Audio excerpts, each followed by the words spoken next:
আমার নবীজি দুনিয়া থেকে বিদায় নিয়ে নেবেন, এমন সময় বলছেন, ফাতিমা কোনো চিন্তা করো না, যাও। এবার বলছে, আয়েশা আমি দুনিয়া থেকে বিদায় নিয়ে নেব, দেখো তো ঘরের মধ্যে কোনো কিছু আছে নাকি। তন্ন তন্ন করে খুঁজে খুঁজে 5 খণ্ড স্বর্ণের টুকরা পাওয়া গেল, বার পাওয়া গেল, হাতের তালুতে নিয়ে বলছে, আয়েশা রে, এতটুকু সম্পদ আমি আমার ঘরে রাখতে চাই না, এটা দিন প্রতিষ্ঠার সংগ্রামে আমি দান করে দুনিয়া থেকে বিদায় হতে চাই। আমার নবীজি তাও দিয়ে দিলেন। আমার নবীজি এবার বলছেন, আয়েশা আমি দুনিয়া থেকে বিদায় নিয়ে নেবে, মালাকুল মউত চলে আসবে, আমার জান কবজের জন্য প্রস্তুতি চলতেছে। ওরে আয়েশা, একটা কথা তোমাকে বলে দিচ্ছি, আমার উম্মতকে সর্বশেষ একটা মেসেজ দিয়ে দিবা, আমার উম্মতরা যেন কখনো 5 ওয়াক্ত নামাজ না ছেড়ে দেয়। সবাই কি নামাজ পড়তে রাজি আছেন নাকি? সবাই কি নামাজ পড়তে রাজি আছেন? জোরে বলি ইয়া আল্লাহ, আমাদেরকে 5 ওয়াক্ত নামাজ আদায় করার তৌফিক তুমি আল্লাহ দিয়া দাও। জোরে বলি আমিন, আরো জোরে আমিন, আরো জোরে আমিন। আমার বন্ধুগণ, আমার নবীজি এই কথা বললেন, দুনিয়া থেকে তিনি বিদায় নিয়ে নিলেন। নবীজির শেষ কথা ছিল সালাত। আমার আল্লাহ তাআলা কিয়ামতের দিন প্রথম কথা বলবেন কি নিয়া? আরো জোরে কি নিয়া? জাহান্নামে যাবার 1 নাম্বার কারণ কি বলেন? সালাত। কিন্তু আজকে কত নেতা আমার দেশে আসলো গেল, কেউ তো সেই সালাতের বয়ান কেউ করলো না রে ভাই, ঠিক কি না? সব ধোঁকাবাজ, সব কি ধোঁকাবাজ। যে আপনাকে জাহান্নাম থেকে বাঁচার জন্য সতর্ক করবে না, সে কিসের বন্ধু, সে কিসের নেতা? জুতা মারা দরকার বেদবদের। আউযু বিল্লাহি মিনাশ শাইতানির রাজীম। বিসমিল্লাহির রাহমানির রাহিম।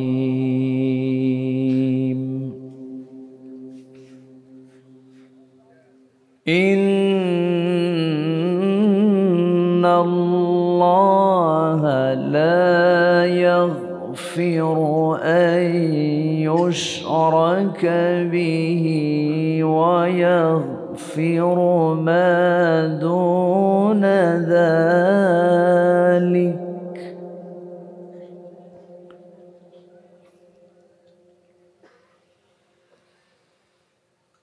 ويغفر ما دون ذلك لمن يشاء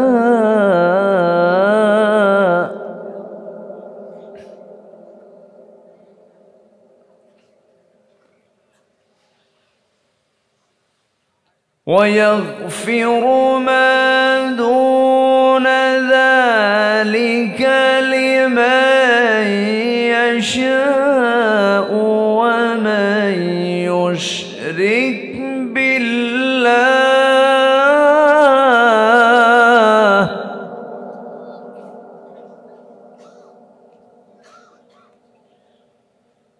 ومن يشرك بالله فقد افترى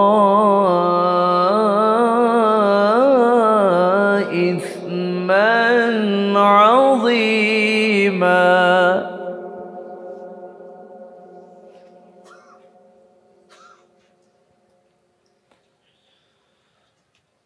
الله أكبر بسم الله الرحمن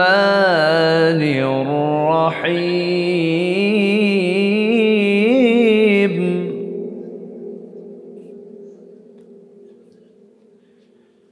إن الله وملائكته يصلون على النبي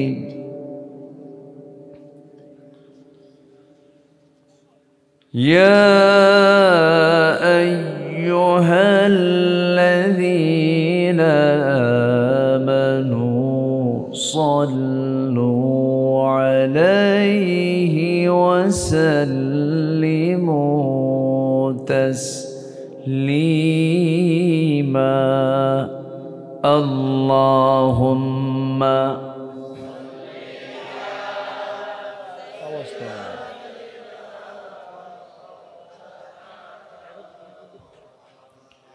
وعلى آل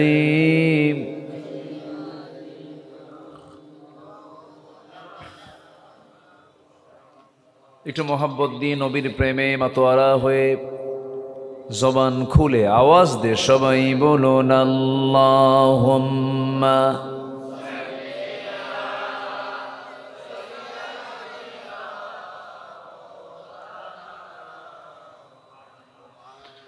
وعلى آل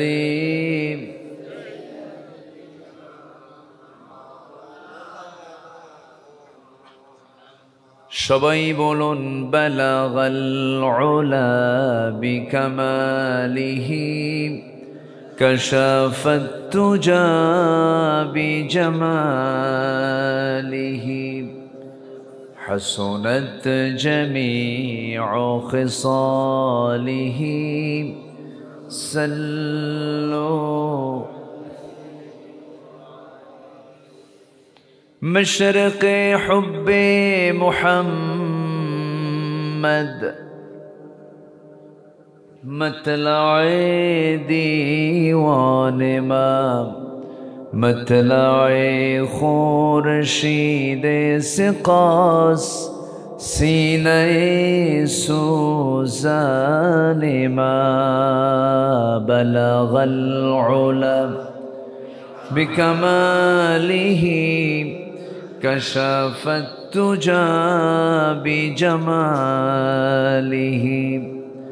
حسنت جميع خصاله صلوا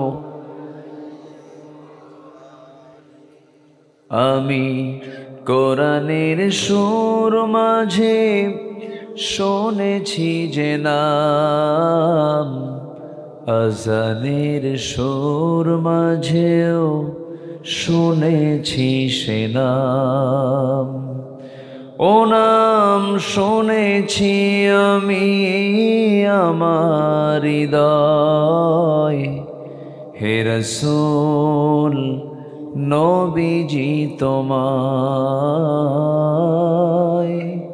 হে রাসূল নবীজি তোমায় সবাই বলছি সাল্লাল্লাহু আলাইহি ওয়াসাল্লাম ইকো দরকার নেই প্লেন করে সাউন্ড বাড়ায় দেন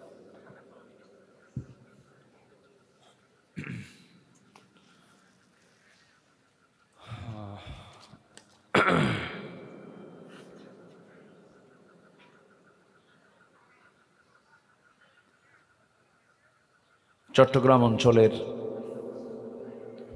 কক্সবাজার জেলার পেকুয়া উপজেলার দক্ষিণ মেহরনামা ইসলামী তরুণ কাফেলা শহীদ ওয়াসিম স্মৃতি সংসদের উদ্যোগে প্রথম বার্ষিকী পঞ্চম বার্ষিকী তাফসিরুল কোরআন মাহফিল 2024 মেহরনামা উচ্চ বিদ্যালয় মাঠে অনুষ্ঠিত। আজকের এই মহৎ আয়োজনের সম্মানিত সুযোগ্য সভাপতি, সম্মানিত প্রধান অতিথি, বিশেষ অতিথি, আমার পূর্বে কথা বলেছেন নন্দিত আলেমে দ্বীন, বিশিষ্ট ইসলামী চিন্তাবিদ, আমার অত্যন্ত কাছের মাওলানা আবুল কালাম আজাদ আজহারি হাফিজাহুল্লাহ। কথা বলেছেন প্রথিতযশা আলেমে দ্বীন মাওলানা মাহমুদুর রহমান দিলওয়ার হাফিজাহুল্লাহ। কথা বলেছেন উস্তাজুল আসাতিজা মুহাদ্দিস জামাল উদ্দিন উপস্থিত হাজরাত উলামায়ে কেরাম, ফজলা ইসলাম সুশীল সমাজ, জাতির শ্রেষ্ঠ সন্তান, শিক্ষক মণ্ডলী, জাতির বিবেক, সাংবাদিকবৃন্দ, সামনে উপস্থিত দূরে কাছের বিভিন্ন স্থান থেকে ছুটে আসা কালেমার ঝান্ডাবাহী, তাওহীদের পতাকাবাহী, দ্বীন ইসলামের নরসারদুল বীর মুজাহিদ, প্রাণ প্রিয় সম্মানিত দ্বীনী ভাইরা, আড়ালে বসে আছেন শ্রদ্ধেয়া সম্মানিতা মা বোনেরা, আলোচনার সূচনায় আনুষ্ঠানিকতার মধ্য দিয়ে আমার পক্ষ থেকে আবারও দিল খোলা সালাম, আসসালামু আলাইকুম ওয়া রাহমাতুল্লাহি ওয়া বারাকাতুহু।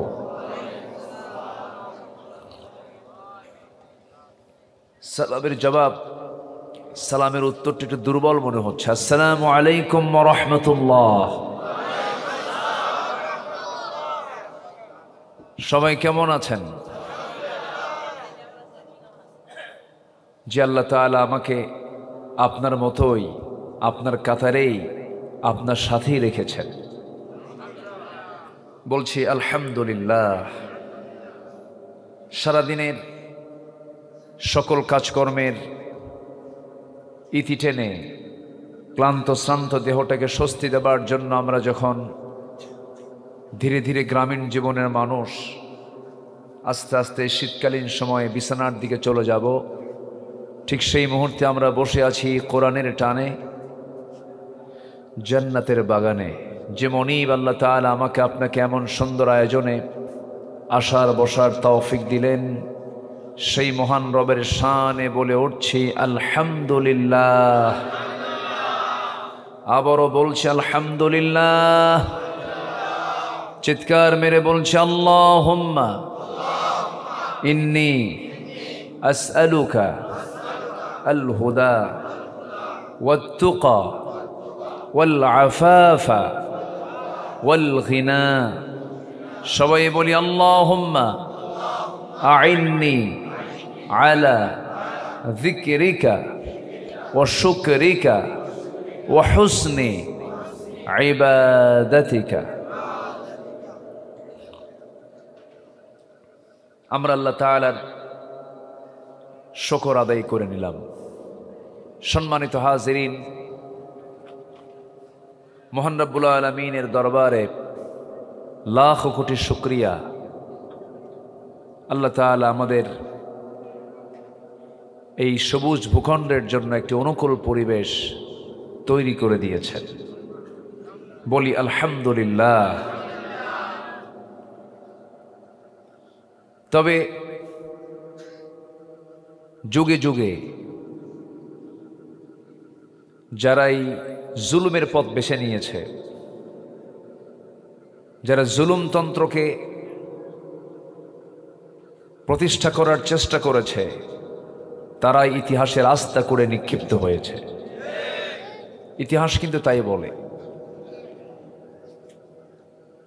সম্মানিত বন্ধুগণ,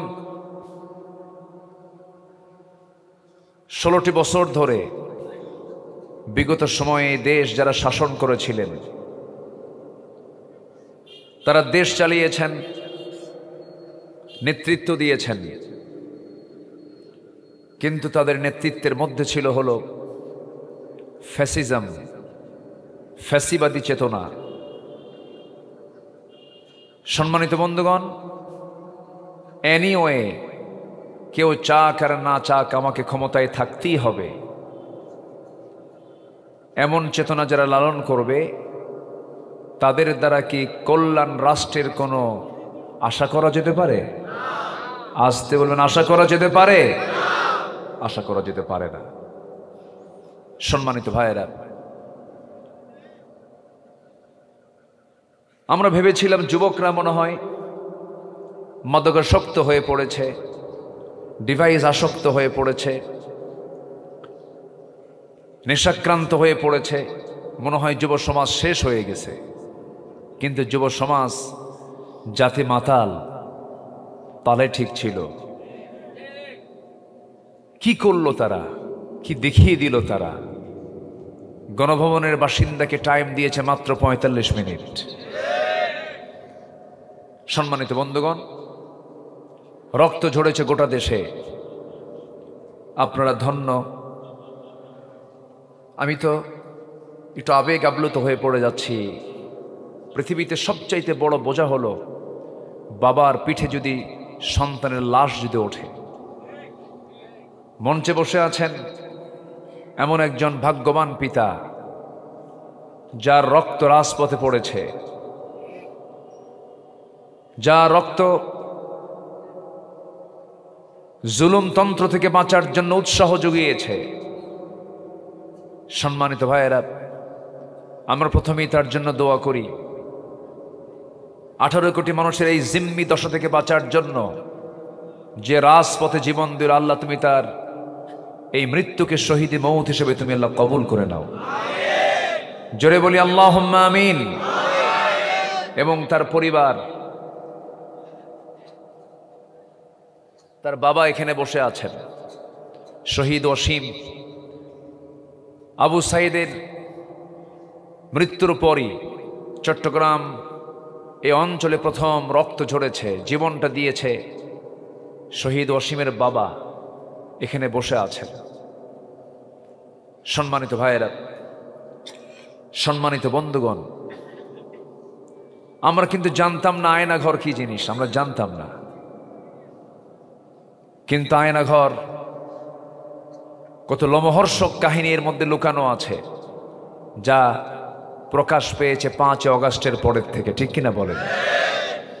সম্মানিত বন্ধুগণ, আমরা সুদিন পেয়েছি, আমরা হয়তোবা একটু মুক্ত হতে পেরেছি, মুক্ত পরিবেশ পেয়েছি, কিন্তু মূল কাজ কিন্তু এখনো পড়ে আছে। সেই কাজটা হলো একটি কল্যাণ রাষ্ট্র গঠন করার জন্য, সুন্দর সোনালী সমাজ গড়ার জন্য দরকার হলো সমাজে কোন কিতাবকে চালু করে দেওয়া। আসতে বলবে না, কোন কিতাবকে চালু করে দেওয়া? কোরআনকে চালু করে দেওয়া। সম্মানিত ভাইয়েরা, এই তাফসীর মাহফিলগুলো দীর্ঘদিন চরম, এই কমিটিগুলো চরম দুর্দশার মধ্যে পড়েছিল। মাহফিল কমিটি ছিল থানার কাছে দাগি আসামির মতো। মাহফিলের পারমিশন নেওয়ার জন্য থানার কাছে যাওয়া লাগতো, জুতার তলা ক্ষয় হয়ে যেত। অনেক জায়গায় মাহফিলের পারমিশন পর্যন্ত মিলত না। এখন আল্লাহ তাআলা একটা অনুকূল পরিবেশ তৈরি করে দিয়েছেন। মাহফিল কমিটির আর থানায় যাওয়া লাগে না, বরঞ্চ থানা থেকেই ফোন দিয়ে বলে, কিছু কি লাগবে আপনাদের? আসতে কোন কেন, জোরে বলেন ঠিক কিনা? এই পরিবেশ যিনি তৈরি করে দিয়েছেন তিনি আমার কে? আসতে বলবেন না, তিনি আমার কে? আল্লাহ তাআলা।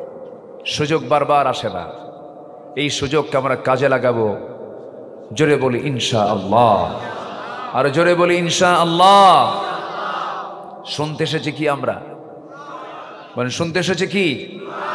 আমার আগের বহু মেহমান এখানে দীর্ঘ সময় ধরে কথা বলেছেন। আমি শেষ ক্লাসে বসেছি, আমি যতক্ষণ আছি আমাকে সময় দিচ্ছেন তো নাকি? জোরে বলি ইনশাআল্লাহ। সম্মানিত হাজিরিন, মহান রব্বুল আলামিন আমাকে নির্দিষ্ট একটা লক্ষ্য দিয়ে, নির্দিষ্ট একটা লক্ষ্য নিয়ে আমাকে এই দুনিয়াতে পাঠিয়েছেন। এই দুনিয়াতে আমি এসেছি এবং চলে যাব। যখন আমার সময় হয়ে যাবে, 1 সেকেন্ড আগে যাওয়ারও সুযোগ নাই, 1 সেকেন্ড পরে যাওয়ারও সুযোগ নেই।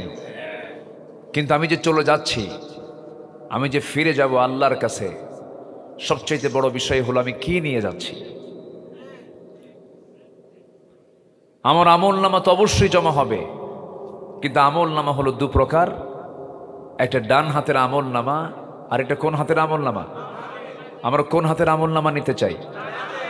বলেন কোন হাতের আমল নামা নিতে চাই আমরা? ডান হাতের।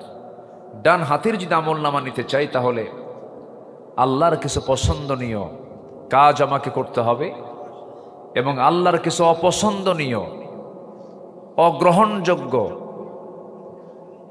এবং আল্লাহর দৃষ্টিতে যেগুলো নিকৃষ্ট কাজ, সে হারাম কাজগুলো থেকে আমাকে দূরে থাকতে হবে। আমার আল্লাহ তাআলার দুটো হুকুম আছে, একটা হলো করো, আরেকটা করো না।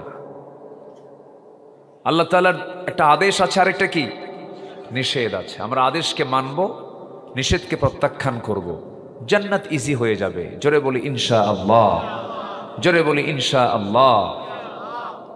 যেমন আল্লাহ তাআলা এক জায়গায় বলছেন, যারা পারেন ঠোঁট মিলিয়ে বলুন, ইন্নাল্লাহা ইয়া'মুরু বিল আদলি ওয়াল ইহসানি ওয়া ইতাই যিল কুরবা ওয়া ইয়ানহা আনিল ফাহশাই ওয়াল মুনকারি ওয়াল বাগি ইয়া'iদুকুম লা'আল্লাকুম তাযাক্কারুন। জোরে বলুন আল্লাহু আকবার।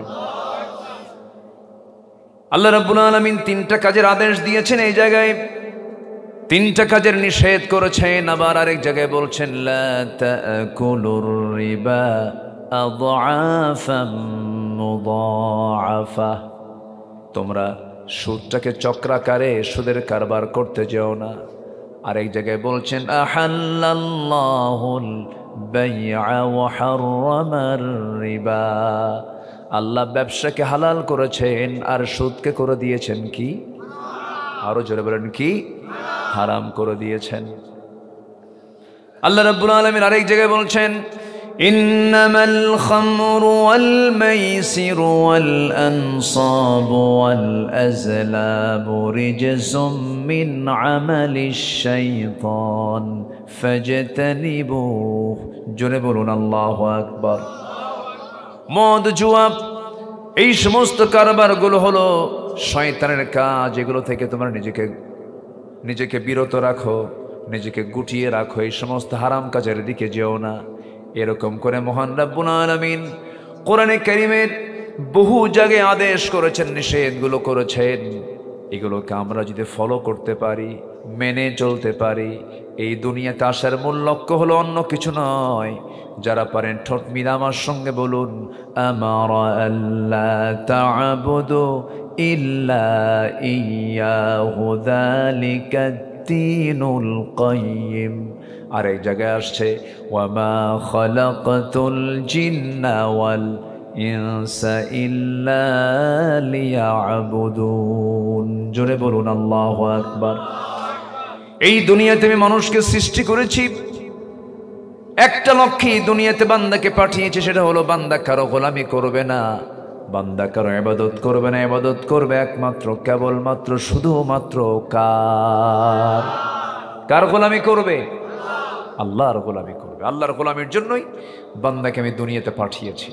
এই জন্য আমরা সবচেয়ে বেশি খেয়াল করব হলো আমার আল্লাহ কোন কোন কাজকে অপছন্দ করেন। এগুলো আমার জীবনে নিয়ে আসা যাবে না বাদ দিতে হবে? বলেন বলেন বলেন।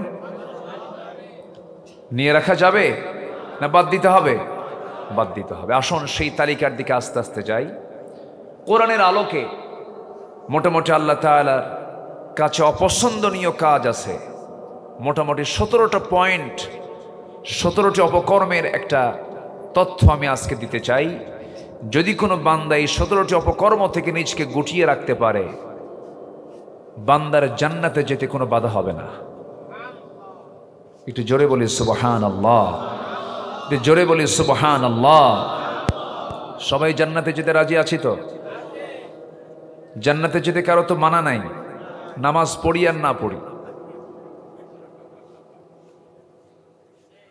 যেটাই করি না কেন জান্নাতে যেতে কারো কোনো মানা নাই, সবাই জান্নাতে যেতে রাজি আছি। কিন্তু শীতের দিনের অজুর পানি খুব ঠান্ডা, নামাজ পড়তে চায় না। আজকে স্বাধীনতার 53 বছর চলছে বাংলাদেশের।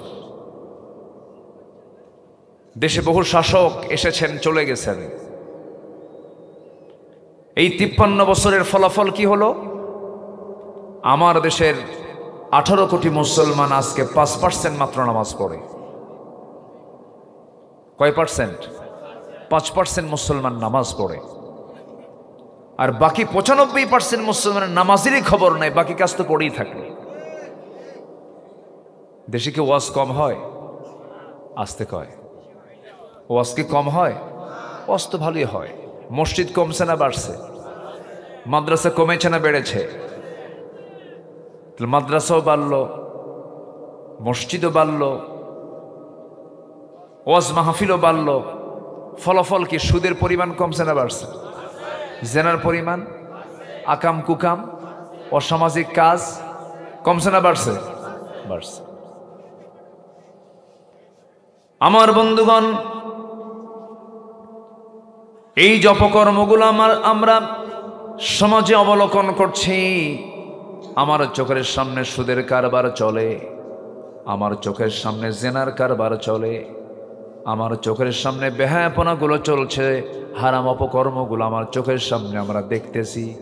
অথচ দেশ স্বাধীন হলো 53 বছর। কেউ ছিল ক্ষমতার মসনদে 25 বছর, কেউ ছিল 16 বছর, কেউ ছিল 9 বছর, মাঝখান দিয়া মঈনুদ্দিন ফখরুদ্দিনরা ছিল কয়েক বছর। এই তো নাকি? দেখলাম তো সবাই, সবার নামের আগে মুহাম্মদ লাগানো ছিল। মুসলিম পরিবারের সন্তান, তারা দেশ শাসন করেছেন 53 বছর। দেখতে পেয়েছি আমরা তারা মুসলমান, কিন্তু দেশটাকে তারা ইসলাম দিয়ে চালায় নাই, ইসলাম দিয়ে চালায় নাই। যদি ইসলাম দিয়ে চালাতো, যদি কোরআন দিয়ে যদি আজকে রাষ্ট্র পরিচালিত হতো, নামাজির পার্সেন্ট 5% হতো না, সুদের কারবার থাকতো না, জেনার কারবার থাকতো না, অপকর্ম, অন্যায়, অত্যাচার, জুলুম সমাজে থাকতে পারত না। অতএব আমরা স্পষ্ট ভাষায় জানান দিতে চাই, এই জাতি বহুবার ধোঁকা খেয়েছে, এই জাতি বহুবার প্রতারিত হয়েছে। একটা প্ল্যাটফর্ম যখন আমরা পেয়েছি, আমাদের মুখ থেকে একটাই কথা বের হবে, সৃষ্টি যার, হুকুম চলতে হবে তার। সব দেখা শেষ, আগামীর দেশ আমরা দেখতে চাই কোরআনের দেশ। রাজি আছেন কারা কারা? হাত উঁচু করে দেখান মুসলমান।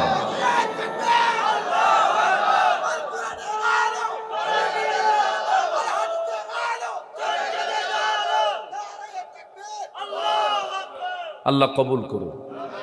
জোরে বলে আমিন, আরো জোরে আমিন, আরো জোরে আমিন। মাইকের আওয়াজটা আমার কাছে ভালো লাগতেছে না, একটু মিষ্টি হওয়া দরকার। আওয়াজের মধ্যে মিষ্টতা কম, চান করছে, একটু খেয়াল রাখেন আওয়াজটা যেন একটু সুন্দর হয়। সম্মানিত হাজিরিন, তাহলে আমার আল্লাহ তাআলার অপছন্দনীয় কাজকে আমরা ধরবো না ছাড়বো? বলেন, ধরবো না ছাড়বো? ছেড়ে দেব। আচ্ছা, আজকের সমাজে ভালো কাজের পরিমাণ বেশি না মন্দ কাজের পরিমাণ বেশি? বলেন বলেন বলেন। মন্দ কাজের পরিমাণটাই বেশি। সমাজে সত্য কথা বেশি চলে না মিথ্যা কথা বেশি চলে? দোকানদারি করতে নিয়ে সত্য কথা বেশি বলে না মিথ্যা কথা বেশি বলে? মিথ্যা কথা বেশি বলে। আমার বন্ধুগণ, আল্লাহ রাব্বুল আলামিন বলছেন, বান্দা আমি তোমাকে কিছু আদেশ করেছি, এগুলোকে মেনে চলবে, যেগুলো নিষেধ করেছি তা থেকে নিজেকে গুটিয়ে রাখবে। রাসূলকে আল্লাহ রাব্বুল আলামিন বুঝিয়ে দিচ্ছেন, মা আতাকুমুর রাসূলু ফাখুযুহু ওয়া মা নাহাকুম আনহু ফান্তাহু। রাসূল যা কিছু নিয়ে এসেছেন তা তোমরা গ্রহণ করো। মা আতাকুমুর রাসূলু ফাখুযুহু, তিনি যা নিষেধ করেছেন তা থেকে তোমরা নিজেকে বারণ রাখো, নিজেকে দূরে রাখো। আমার বন্ধুগণ, বান্দার জীবনে যত গুনাহ হবে এর মধ্যে সবচেয়ে বড় গুনাহ হলো শিরকের গুনাহ। 1 নাম্বার অপছন্দনীয় কাজ আল্লাহর কাছে। এই 17টা অপছন্দনীয় কাজের মধ্যে কেবল আমি 1 নাম্বার বলতেছি, শিরকের গুনাহ। কিসের গুনাহ বলেন? শিরকের গুনাহ। আল্লাহ রাব্বুল আলামিন সূরাতুন নিসার 48 নম্বর আয়াতে বলছেন, ইন্নাল্লাহা লা ইয়াগফিরু আন ইউশরাকা বিহি ওয়া ইয়াগফিরু মা দুনা যালিকা লিমান ইয়াশা ومن يشرك بالله فقد افترى إثما عظيما জোরে বলুন আল্লাহু আকবার। আল্লাহ রাব্বুল আলামিন বান্দার সকল গুনাহগুলোকে maaf করে দিবেন, কিন্তু শিরকের গুনাহ কখনো maaf হবে না।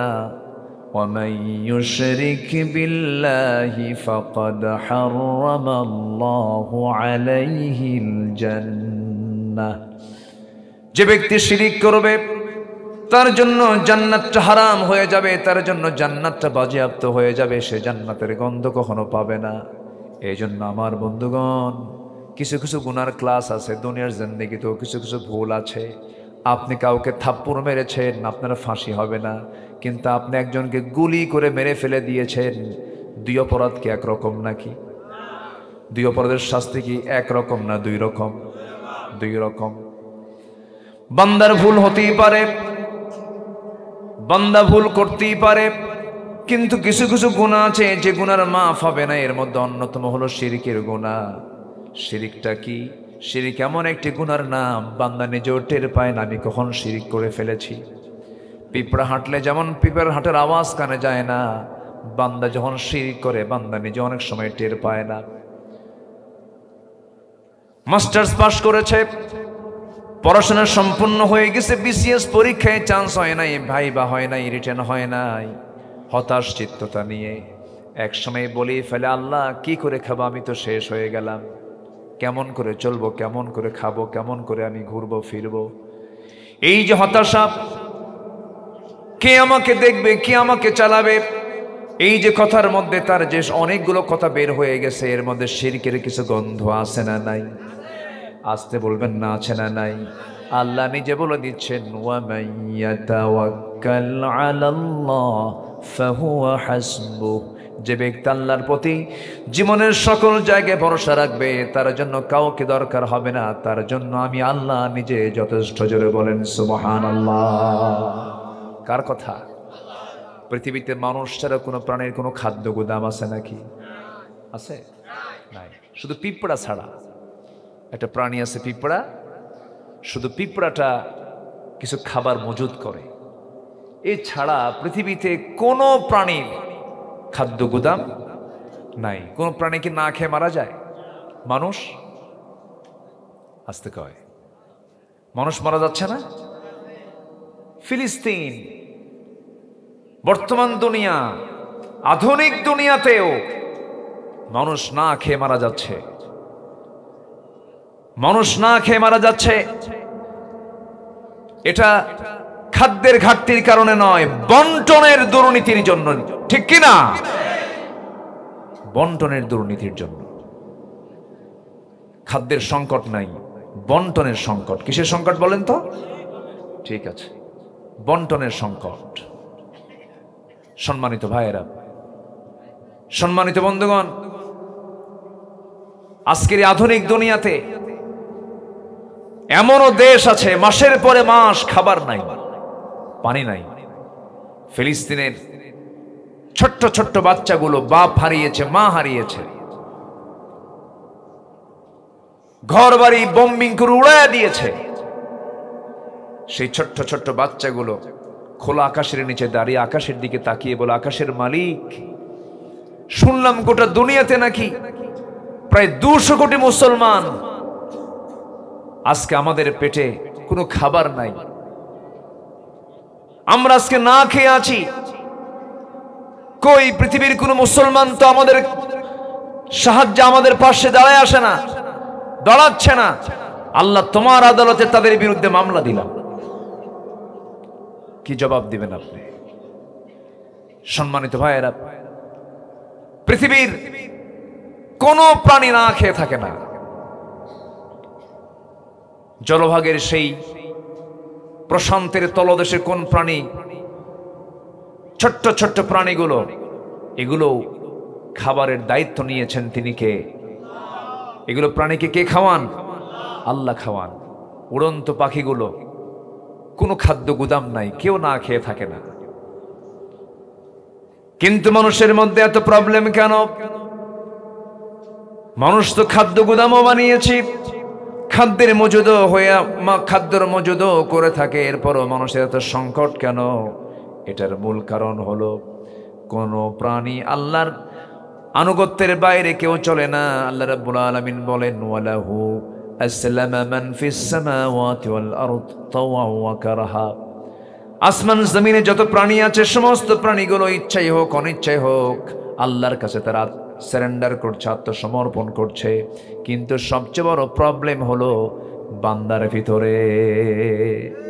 আসতে বলবেন না, জোরে বলেন ঠিক কিনা? বান্দার ভিতরে বুকটা আমার ফেটে যায়।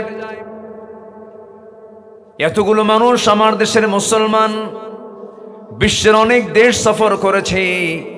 আমার মনে হয় যদি হিসাব করা হয়, যদি গড় হিসাব করে দেখা হয় কোন দেশের মুসলমান সবচেয়ে কম নামাজি, আমার মনে হয় সেই দিক থেকে বাংলাদেশটাই ফার্স্ট হয়ে যাবে। শুক্রবারের দিনও মুসলমান নামাজে যায় না। জরিপ এসেছে মাত্র 15% মুসলমান হলো নামাজি। এর কারণটা কি? এই 53 বছর বহু নেতার আগমন হয়েছে। নেতাগুলো গরম গরম বক্তৃতা দিয়েছে, জনসভা করেছে, কিন্তু নেতাগুলো তার জনগণকে, তার কর্মীকে নামাজের দাওয়াত দেয় নাই। ঠিক কিনা? ও যুবকরা, তোমরা রক্ত দিয়েছ, দেশকে জুলুম থেকে মুক্ত করেছ। তোমাদের কাছে আমার প্রাণের দাবি, আমি তোমাকে সতর্ক করার জন্য বলছি, যে নেতা তোমার হাতে মদের বোতল তুলে দেবে, যে নেতা তোমার হাতে নারীকে তুলে দেবে, যে নেতা তোমাকে অস্ত্র তুলে দেবে, যে নেতা তোমাকে নামাজের কথা বলবে না, যে নেতা তোমাকে পরকালের ভয়ের কথা বলবে না, ওই নেতা তোমার জন্য দুনিয়াতেও বিপদের কারণ, আখিরাতেও বিপদের কারণ। ওই সমস্ত নেতৃত্বের মুখে তোমরা জুতা মারো, থুতু মারো। ঠিক কিনা? জুতা থুতু মারো। অসৎ নেতৃত্বের বুকে লাথি মারো। সৎ নেতৃত্ব গড়ে তোলো। নিজেকে প্রস্তুত করে নাও। একটা জুলুম থেকে বাঁচার জন্য যদি এই পরিমাণ রক্তের প্রয়োজন হয়, এই কোরআন প্রতিষ্ঠার জন্য আরো পথ আছে না নাই? আরো পথ বাকি আছে না নাই? আছে। আমাদের সংগ্রাম সেই সময় পর্যন্ত চলবে যতক্ষণ না কোরআনটাকে তার সঠিক জায়গায় না পৌঁছানো যাবে। সবাই রাজি আছেন তো? সবাই রাজি আছেন তো? 1000 বছর ওয়াজ করে বেহায়াপনা বন্ধ করতে পারবেন না। 1000 বছর ওয়াজ করে চিটাগং সিটি থেকে মদের দোকান বন্ধ করতে পারবেন না। 1000 বছর ওয়াজ করে বৃক্ষাবৃত্তির লাইসেন্স আপনি বন্ধ করতে পারবেন না। কিন্তু কোরআনটাকে যদি আমরা জায়গা মতো পৌঁছায় দিতে পারি, কোরআন দিয়ে শুধু নামাজ হবে, কোরআন দিয়ে সমাজ গড়বে না, এমন চিন্তা লালন করা কিছু মানুষ আমার দেশে আছে না নাই? আসতে বলবেন না, আছে না নাই? আছে। কিন্তু কোরআন শুধু নামাজের কিতাব নয়, কোরআন হচ্ছে এমন একটি কিতাবের নাম যা দিয়ে বান্দার জীবনের সকল কিছুর সমস্যার সমাধান নিশ্চিত করতে পারে। আল্লাহু আকবার বলেন। অতএব কোরআনকে শুধু আমরা নামাজের ভিতরে দেখতে চাই না, শুধু তেলাওয়াতে দেখতে চাই না। কোরআনকে শুধু আমরা কাগজের পাতায় আর নামাজের পাতায় দেখতে চাই না। আমরা কোরআনকে দেখতে চাই সমাজের পাতায় পাতায়, প্রত্যেকটা সেক্টরে, সচিবালয় থেকে শুরু করে নিয়ে প্রত্যেকটি অঙ্গনে আমরা কোরআনকে দেখতে চাই। রাজি আছেন কারা কারা? হাত উঁচু করে দেখান।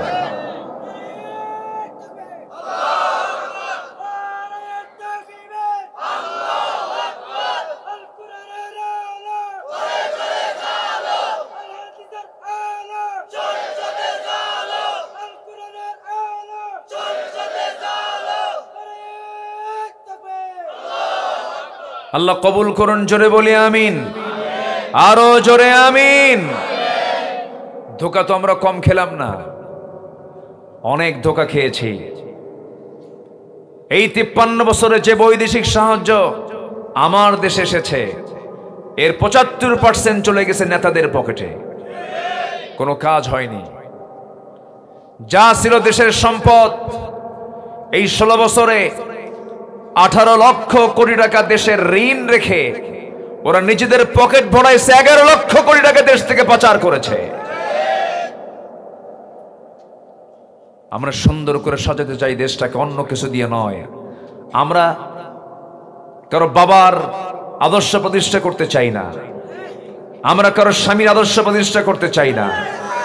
আমরা প্রতিষ্ঠা করতে চাই কার বিধান? আসতে বলবেন না, কার বিধান? এই চিন্তা লালন করে আমরা সামনের দিকে আগাবো। জোরে বলি ইনশাআল্লাহ। আমাদের সাহায্য করবেন কে? সাহায্য করবেন কে? কিন্তু সাহায্য যে করবেন তিনি, কিন্তু আল্লাহর যদি অপছন্দনীয় কাজ যদি আমাদের মধ্যে থাকে, তাহলে কে সাহায্য করবেন? শিরকের কোনো গন্ধ রাখা যাবে না। শনিবারে বাঁশ কাটা যাবে না। আছে নাকি? আছে? হ্যাঁ, এদিকে রবিবারে। আচ্ছা, আমার ওই এলাকায় শনিবারে। খুব সুন্দর মানুষ আপনারা। শনিবারে বাঁশ কাটা যাবে না, মঙ্গলবারে বিয়ে হওয়া যাবে না, আর বিয়ের দিন, বৃষ্টির দিন বিয়ে হওয়া যাবে না। বৃষ্টির দিন যদি বিয়ে হয়, সারা জীবন ওর চোখের পানি ফুরাবে না। ওই যে বৃষ্টি পড়তেছে, ওর চোখের পানিও ফুরাবে না।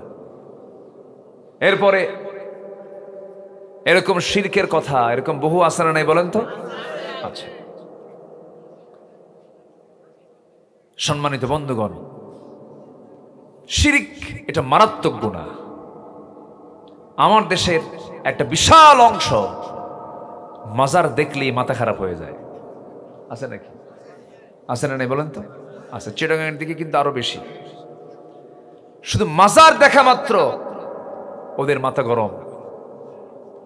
সামনে হয়তো কোনো কবরস্থান পাইছে, রাস্তা দিয়ে ট্রাক নিয়ে যাচ্ছে, ট্রাকের ড্রাইভার চালাচ্ছে, হেল্পার কয় বস সামনে কিন্তু মাজার শরীফ, ব্রেক মারতেই হবে, ব্রেক না মারলে আপনার গাড়ি কিন্তু উল্টে যাবে। দেখে নেয়। শিরকের গন্ধ আছে নাকি বলেন তো? শিরক আছে না নাই?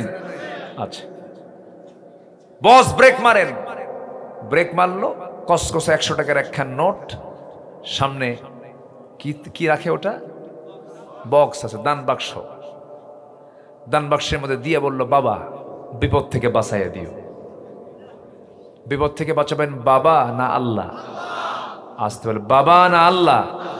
যে বলল বাবা বিপদ থেকে বাঁচাও, এটা কি ইমানদারের কথা না মুশরিকের কথা? শিরকের কথা এটা। এগুলো হলো শিরকের গুনাহ। আমার দেশে বহু মাজার আছে, বহু জীবিত ভণ্ড কিছু দুশ্মন আছে, ভণ্ড কিছু শয়তান আছে। ওদেরকে আমি পীর বলবো না, কারণ পীর শব্দটা পবিত্র শব্দ। এই দেশে বহু পীরের আগমন হয়েছে।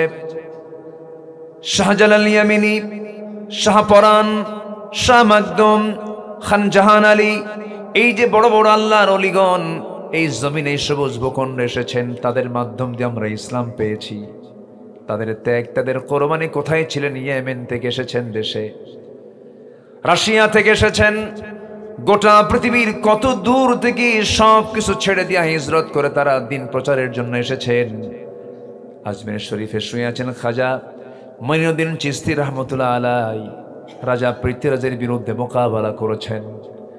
নিঃসন্দেহে তারা হক ছিলেন, বাতিল শক্তির তারা মোকাবেলা করেছেন। তারা হচ্ছেন হক পীর। কিন্তু আমার দেশে কিছু পীর কেবলা আছে যারা উজুই বোঝে না। আছে না নাই বলেন? কি বোঝে না? ওযু বোঝে না, ওযুই করে না। পানির তলে কি বলে? পানির তলে মোমবাতি। হ্যাঁ, কি যে স্লোগানগুলো দেয় ওরা। হু খাজা দিল করে তাজা, ইসমে জালাল, গাজার কলকি খাওয়া হালাল। জোরে কোন নাউযুবিল্লাহ। বদমাইশ এগুলো। এরপরে মোল্লা মুন্সি নামাজ পড়ে, মারেফত তো বোঝে না। বাবার নামে হালকা দিলে ওযু গোসল লাগে না। মানে ওদের ওযুও নাই, গোসলও নাই। যার ওযু নাই, গোসল নাই, ওকে মানুষ না জানোয়ার? আজ থেকে মানুষ না জানোয়ার? জানোয়ার। জানোয়ারের তো কোনো ওযু গোসল লাগে না। এই সংখ্যা কিন্তু কম না, এই সংখ্যা অনেক।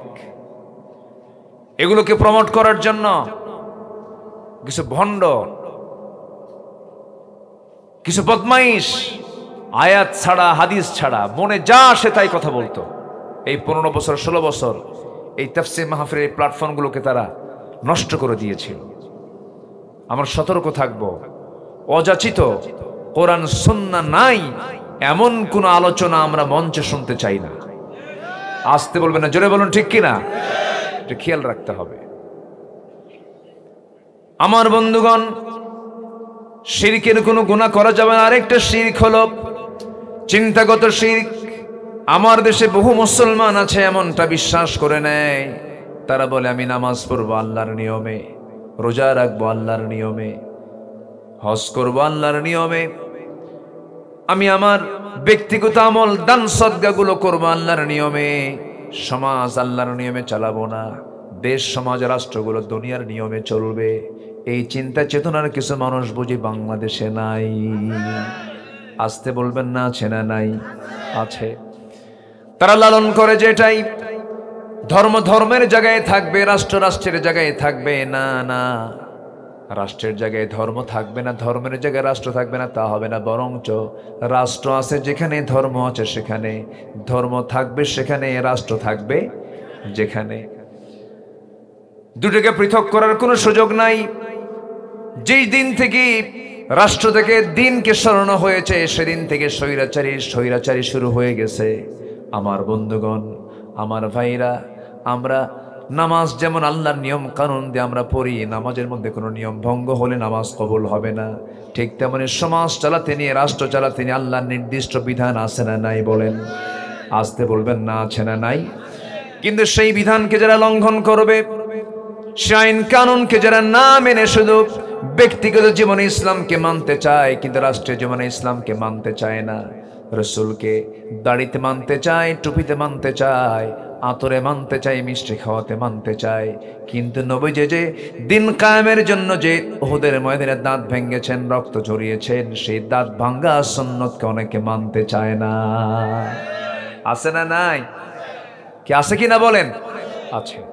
যারা ইসলামকে একটা জায়গায় মানতে চায়, আরেকটা জায়গায় মানতে চায় না, যারা রসুলকে নামাজে মানতে চায়, রোজায় মানতে চায়, দাড়িতে মানতে চায়, সুন্নতে মানতে চায়, কিন্তু রাষ্ট্রীয় জীবনে রসুলের সুন্নতকে মানতে চায় না, ওটা নবীর উম্মত নয়, ওটা ভণ্ড, ওটা প্রতারক।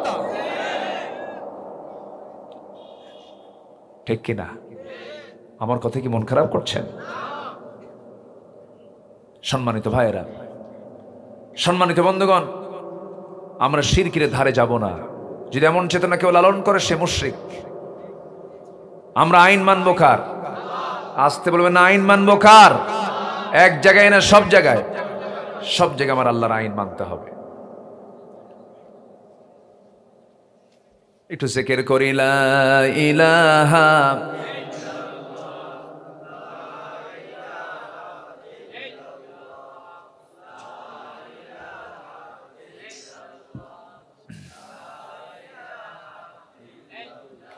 আরো জোরে, লা ইলাহা,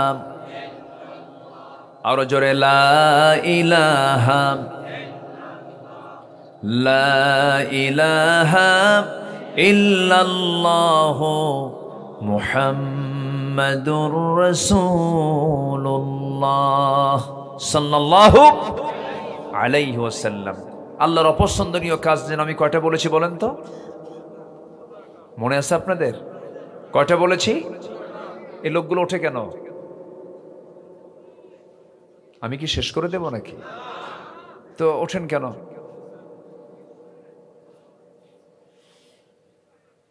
বসুন। আচ্ছা, মাহফিলে বসা আগে দরকার না ধৈর্য ধরা আগে দরকার? বসা আগে দরকার না ধৈর্য আগে দরকার? ধৈর্য। বসুন। সময় তো বহু জায়গায় বহু ব্যয় করি, সারা বিকাল চলে যায়, চার আড্ডা শেষ হয় না, কি ঠিক কিনা? সি বিচের সামনে ঠ্যাং পশ্চিম দিকে দিয়া কি মুরাকাবা মুশাহাদায় বসে থাকে ঘন্টার পরে ঘন্টা, আছে না? আছে। কত সময় তো এদিক সেদিক চলে যায়। আপনি কি জানেন এই জায়গার কতটুকু বরকত? যতক্ষণ বসে থাকবো ততক্ষণ আমার আপনার আমলনামা থেকে গুনাহগুলো ঝরতে থাকবে। জোরে বলি সুবহানাল্লাহ। বরকতময় জায়গা এটা। আমরা অনে যাই যেন এই কাজগুলো আমাদের জীবনে যেন না আসতে পারে। আমি যদি সমস্ত কাজগুলোকে নিজের জীবন থেকে মাইনাস করতে পারি, জান্নাত পেতে বেশি বেগ পেতে হবে না। এগুলো পরামর্শগুলো মূলত কে দিয়েছেন? আসতে বলবেন না, কে দিয়েছেন? আল্লাহ দিয়েছেন। নাম্বার 2 হলো যারা মুনাফিকি করে। মুনাফিকি হচ্ছে আল্লাহর কাছে সবচেয়ে অপছন্দনীয় একটা কাজ। আল্লাহ রাব্বুল আলামিন মুনাফিকের শাস্তিটাকে সবচেয়ে বেশি রেখেছেন। মুনাফিক এমন একটি বদগুণ, এমন একটা খারাপ গুণ, একটা মুনাফিক নিজেও আরেকজন মুনাফিককে দেখতে পারে না। মুনাফিক আরেক মুনাফিককে বলে তুই তো বেটা মুনাফিক, ও নিজেও কিন্তু মুনাফিক। আল্লাহ রাব্বুল আলামিন মুনাফিকের শাস্তি নিয়ে তিনি নিজেই বলতেছেন, ইন্নাল মুনাফিকিনা ফিদ দারকিল আসফালি মিনান নার ওয়ালা তাজিদ লাহুম নাসীরা। জোরে বলুন আল্লাহু আকবার। মুনাফিকরা জাহান্নামের সবচেয়ে নিম্ন স্তরে অবস্থান করবে, তাদের জন্য কোনো সাহায্যকারী থাকবে না। আমার বন্ধুগণ, কাফেরের দ্বারা ইসলামের যতটুকু ক্ষতি হয়েছে, এরপরে মুশরিকের দ্বারা ইসলামের যতটুকু ক্ষতি হয়, ফাসিকের দ্বারা যতটুকু ক্ষতি হয়, তার চেয়ে সবচেয়ে বেশি ক্ষতি হয়েছে এবং হয়ে থাকে মুনাফিকদের দ্বারা। আমার বন্ধুগণ, মুনাফিককে চেনার জন্য আল্লাহ রাব্বুল আলামিন সূরা মুনাফিকুন নামে একটা সূরা দিয়েছেন। মুনাফিকদের চেনার 1 নাম্বার দিক হলো আল্লাহ রাব্বুল আলামিন কোরআনে কারীমের মধ্যে তিনি নিজে উল্লেখ করেছেন, মুনাফিককে চিনতে হলে 1 নাম্বার ওদের বদগুণ জেনে নাও। ইন্নাল মুনাফিকিনা লাকাযিবুন। মুনাফিকদের 1 নাম্বার বদগুণ হলো তারা সবচেয়ে বড় মিথ্যাবাদী হয়।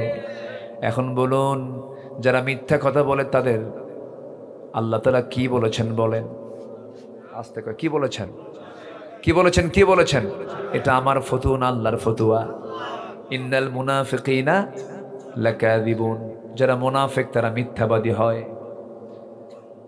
আমার নবী যাবার ব্যাখ্যা দিতে নিয়ে বলেছেন, ইযা ওয়াদা আখলাফা ওয়া ইযা তুমিনা খান। যখন সে ওয়াদা করে ওয়াদা ভঙ্গ করে, যখন তার সামনে কোনো আমানত রাখা হয় আমানতের খেয়ানত করে ফেলে, আর যখন সে কারোর সঙ্গে কথা বলতে যায় বেফাস কথা বলে, মুখ খারাপ করে কথা বলে, এই 4টা বদগুণ আছে যার, মুনাফিক সে হয়ে যায়। মুনাফিকের লক্ষণ হলো 4টা। আমার বন্ধুগণ, এখন আমি প্রশ্ন করব, আমার দেশে বুঝি একটা মুনাফিকও নাই? তবে পেকুয়া নাই? হ্যাঁ, পেকুয়া আছে? এত সুন্দর মাহফিল, কেউ নড়ে না চড়ে না, আলহামদুলিল্লাহ বসে আছেন। শান্ত হও। কি হয়েছে? কি হয়েছে? এত ফুল কেন? এগুলো কি ফুল? কি তাজা ফুল না প্লাস্টিক ফুল? এই জন্য এত নড়ে। রেখে দেন। তারা সুন্দর করে কোরআনের বাগানটাকে সাজিয়েছে, বলি আলহামদুলিল্লাহ। জি, বসে পড়ুন, বসুন। আলহামদুলিল্লাহ। আমাকে সময় দিচ্ছেন তো নাকি? কেবল 1 ঘন্টা গেল, 1 ঘন্টা চলছে। পয়েন্ট চলতেছে কয়টা? কয়টা পয়েন্ট চলতেছে? আরো আছে কয়টা? ওয়াজ কি শুরু না শেষ? নুরু, ওয়াজ কি শেষ না শুরু? সময় নিয়ে বসুন। আমরা আজকে 17টা পয়েন্ট একটা একটা করে শিখে যাব। জোরে বলি ইনশাআল্লাহ। তাহলে মিথ্যা কথা বলে যে মুনাফিক, কি ঠিক কিনা বলেন? এটা কি আমার ফতুয়া না আল্লাহর ফতুয়া? আমরা তো কেউ মিথ্যা কথা কই না। হ্যাঁ, মিথ্যা কথা বলি। তাহলে নিজেকে নিয়েও টেনশন আছে না নাই? বলেন, নিজেকে নিয়েও টেনশন আছে না নাই? অন্যকে নিয়ে আপনি টেনশন করবেন কখন? একটু কান লাগান, মনোযোগ দিয়ে কথাগুলো শোনার চেষ্টা করুন। একজন ব্যক্তি জান্নাতের সংবাদ পেয়েছেন দুনিয়াতে বসেই। আল্লাহ রাব্বুল আলামিন নবীর কাছে জানিয়ে দিয়েছেন, ওমর ফিল জান্নাহ, ওমর জান্নাতি, এমন একজন জান্নাতের সংবাদ প্রাপ্ত একজন সাহাবী হাউমাউ করে একদিন কাঁদতে কাঁদতে চলে গেছেন এক সাহাবীর কাছে, নাম তার হুযায়ফা। হুযায়ফার সামনে গিয়ে বলছে, ভাই হুযায়ফা, আল্লাহ রাসূল তোমার কাছে একটা তালিকা দিয়েছেন, সেই তালিকা হলো মুনাফিকদের তালিকা। আমার মনে হয় দেখো মুনাফিকের তালিকা তোমার হাতে যে দেওয়া হয়েছে, ওই তালিকাটা বের করে দেখো তো, আমার সন্দেহ হয় আমার নাম ওমর ওই নামটা আছে কিনা দেখো তো।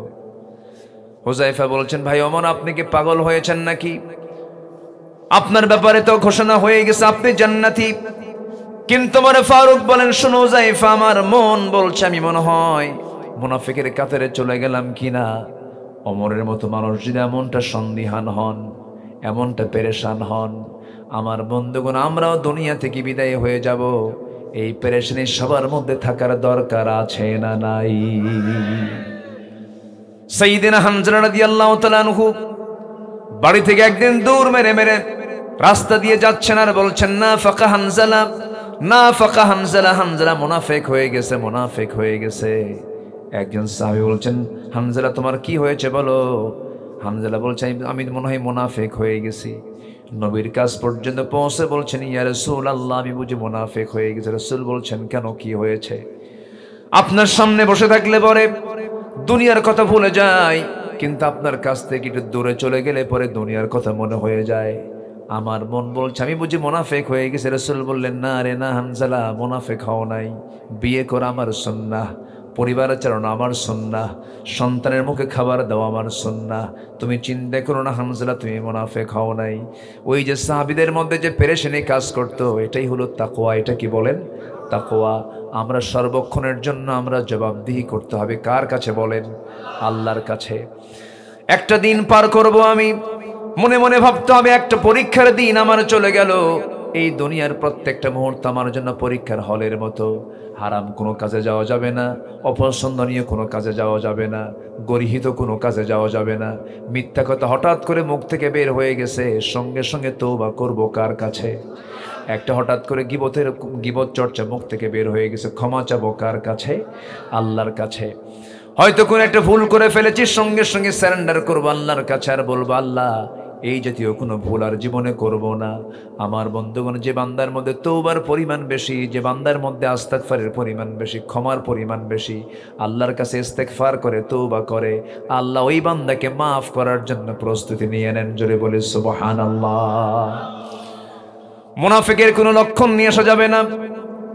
ইমানদারের জবান হবে একরকম, ইমানদারের জবান কখনো পাল্টাবে না, ওয়াদা কখনো ভঙ্গ করবে না, কখনো ঋণগ্রস্ত হয়ে থাকবে না।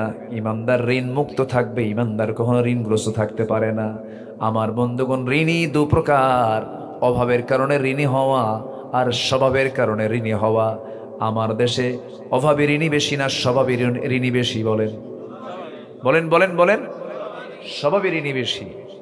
একটা দেখেন না, ঋণ করে থুয়ে দিছে কত টাকা, সালমান এফ রহমান। সব ব্যাংক লুটপাট, হলমার্ক, শেয়ার বাজার সহ সব দখল করেছিল 16 বছর। হাজার হাজার কোটি টাকার মালিক হয়ে লাভটা হলো কি? লজ্জায় মাথা নিচু হয়ে যায়। পালানোর জন্য নবীজির মুখের সুন্নাত দাড়িটা পর্যন্ত কেটে ফেললো।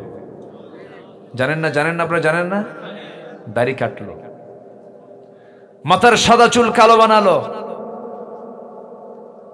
পাঞ্জাবিটা খুলে গেঞ্জি পরলো, পাজামা খুলে লুঙ্গি পরলো, তরকারিওয়ালা সাজলো। কিওয়ালা? তরকারিওয়ালা সাজলো। নৌকায় চড়েছে বন্ধুকে নিয়ে, বন্ধু দুজন মিলে রওনা দিয়েছে, কিন্তু নৌকার ভিড়ল না। কোস্ট গার্ড ধরে ফেলেছে, ধরে আইনমন্ত্রীকে চিনে বলে, স্যার চিনছি, থানায় যেতে হবে, না নিতে পারলে আমার চাকরি শেষ। আইনমন্ত্রীকে, আমি একা যাব না তো, আমি কি একা আসছি? আমি তো জামাতের সাথে আসছি। কিসের সাথে? জামাতের সাথে। কে আপনার সাথে? কে কই যে বসে আছে, চেনা যায় না, মাথার চুল কালো, মুখের দাড়িটাও নাই, পোশাক আশাকও ঠিক নাই, চিনতে পারতেছে না। বলে যে আপনি যার সাথে আসছেন লোকটা কে? তোমরা এখনো চেনো নাই, ওটাই তো দরবেশ। সম্মানিত ভাইয়েরা, জমিনে যারা ফাসাদ সৃষ্টি করবে, আল্লাহর ওয়াদা, ওয়ালআনহুমুল্লাহ, জমিনে যারা ফিতনা ফাসাদ সৃষ্টি করবে তাদের উপর আল্লাহ লানত পড়বে। এটা কার কথা? আল্লাহর কথা। আজ থেকে 2 বছর আগে 116 জন আলেমের তালিকা করেছিল এক বদমাইশ বিচারপতি শামসুদ্দিন মানিক। নাম শুনছেন তো? কি মানিক? আরে কালা মানিক বলবেন কেন? কালো তো আল্লাহ বানায় দিয়েছে। কালো তো আরো আমাদের মধ্যে বহু লোক আছে। কালো বানাইছেন কে? আল্লাহ। মানিক দুষ্ট। 116 জন তালিকার মধ্যে আমার নামটাও ঢুকেছে। অত্যাচার কম করণী 16 বছর। ফেরাউন বেঁচে ছিল হলো 1600 বছর, আর এরা ছিল হলো 16 বছর। সংখ্যার যে মিল হলো কেমনে বুঝলাম না। বুঝলেন?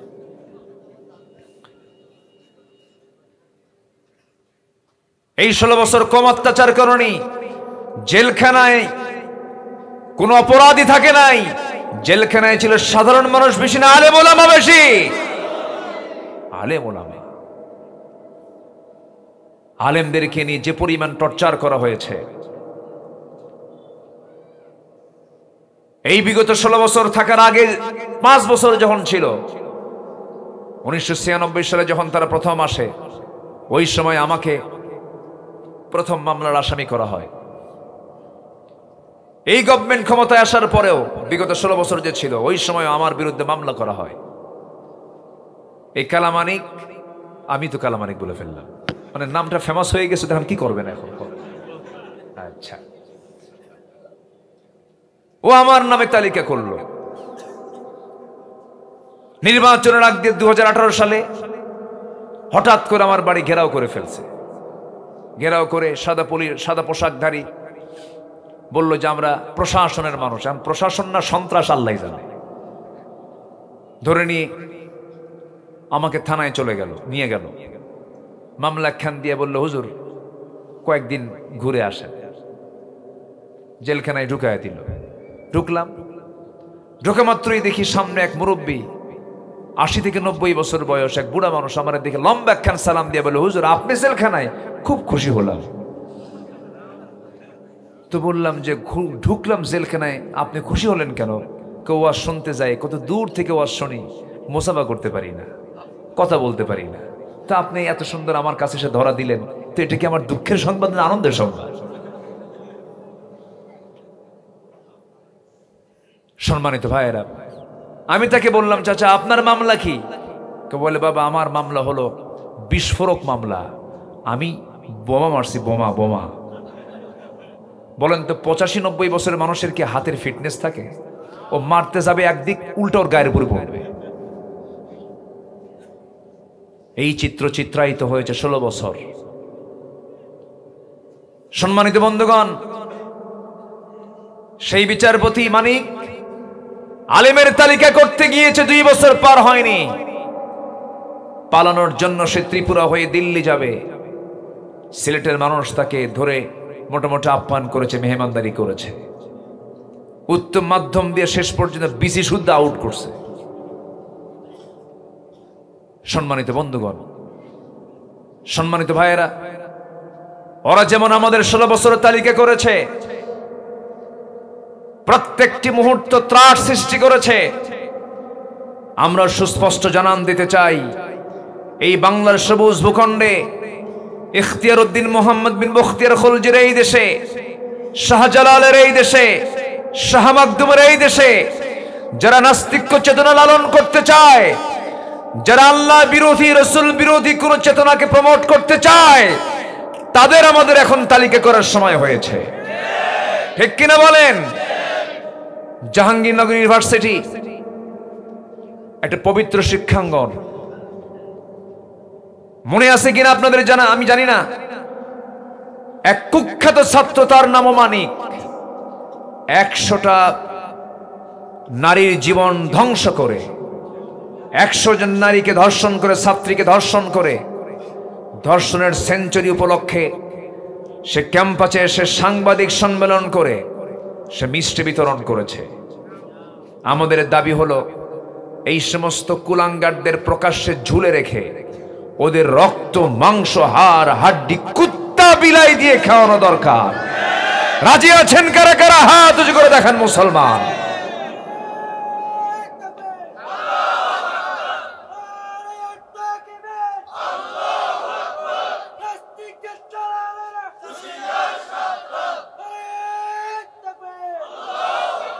আল্লাহ কবুল করুন, জোরে বলে আমিন, আরো জোরে আমিন। সম্মানিত ভাইয়েরা, মুনাফিকি করা যাবে? আসতে বলুন, মুনাফিকি করা যাবে? মুনাফিকের ঠিকানা জাহান্নামের উসা না নিসা? জাহান্নামের সবচেয়ে নিম্ন স্তর অবস্থান করবে মুনাফিকেরা। মুনাফিকরা আল্লাহর কাছে সবচাইতে নিকৃষ্ট তারা বান্দা, সবচেয়ে নিকৃষ্ট বান্দা হচ্ছে মুনাফিকেরা। কাফেরের দ্বারা, মুশরিকের দ্বারা, জালিমের দ্বারা যত ক্ষতি হয় তার চেয়ে বেশি ক্ষতি হয় হলো মুনাফিকের দ্বারা। আমার নবীজিকেও সবচেয়ে বেশি কষ্ট দিয়েছে কারা বেশি বলেন তো? মুনাফিকেরা। বদর যুদ্ধের উস্কানি দিয়েছে মুনাফিকেরা, উহুদ যুদ্ধের উস্কানি দিয়েছে মুনাফিকেরা, খন্দকের যুদ্ধের উস্কানি দিয়েছে মুনাফিকেরা। আমার নবীজি মদিনায় থাকাকালীন চতুর্দিকে মুনাফিকরা বসবাস করেছে, ইহুদিদের সঙ্গে যোগসাজশ করেছে, যুদ্ধে আগায়া দিয়েছে তারা। মুনাফিকেরা নবীর সঙ্গে বহু মুনাফিকি করেছে, নামাজও পড়েছে তারা। নবীজির বয়ান শুনে শুনে চোখের পানি পর্যন্ত ফেলেছে। আমার নবীজির বয়ান শুনে মুনাফিকদের চোখের পানিতে গাল ভিজে গেছে, দাড়ি ভিজে গেছে। নামাজ পড়েছে, রোজাও রেখেছে, দানও করেছে, কিন্তু জায়গা মতো সময় গিয়ে তারা মুনাফিকি করেছে। আমার বন্ধুগণ, আমার নবীজির সংসার পর্যন্ত তারা তছনছ করতে চেয়েছিল। কত না শত্রুতা করেছে এই মুনাফিকের দলেরা। আমার নবীজি মুনাফিকদের ব্যাপারে এতটাই কঠোর ছিলেন, মহান রব্বুল আলামিন তাকেও নির্দেশ দিয়েছেন, ইয়া আইয়ুহান নাবিয়্যু জাহিদিল কুফফারা ওয়াল মুনাফিকিনা ওয়াগলুয আলাইহিম ওয়া মাআওয়াহুম জাহান্নাম। জোরে বলুন আল্লাহু আকবার। হে রাসূল, আপনি কাফেরদের বিরুদ্ধে মোকাবেলা করুন, মুনাফিকদের বিরুদ্ধে মোকাবেলা করুন। মুনাফিকদের ব্যাপারে আপনি কখনো নরম হবেন না, কঠোর হবেন, কারণ মুনাফিকদের ক্ষতি ইসলামের দ্বারা, ইসলামের সবচেয়ে বেশি ক্ষতি হয় মুনাফিকদের দ্বারা। আমার দেশের কিছু মুনাফিক আছে, দীর্ঘ 16 বছর ওই সময়টা পার করেছে, মাথায় টুপিও ছিল, মুখে দাড়িও ছিল, একটা মামলা তো দূরের কথা, একটা গায়ে আঁচড় পর্যন্ত লাগে নাই, যায় নাই, 16 বছর যায় নাই।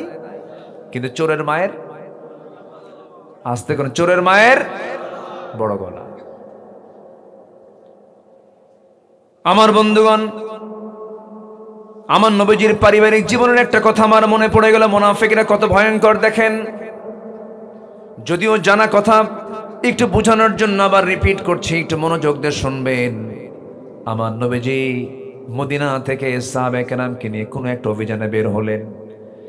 সেই অভিযান থেকে আবার ফেরার পথে নবীজি একজন সাহাবীকে দায়িত্ব দিয়ে বলেন, সাহাবী শোনো, এই জায়গা থেকে মদিনায় যাওয়ার পথে এতগুলো সাহাবী, কিছু সাহাবী পথ হেরে যেতে পারে, পথ ভুলে যেতে পারে।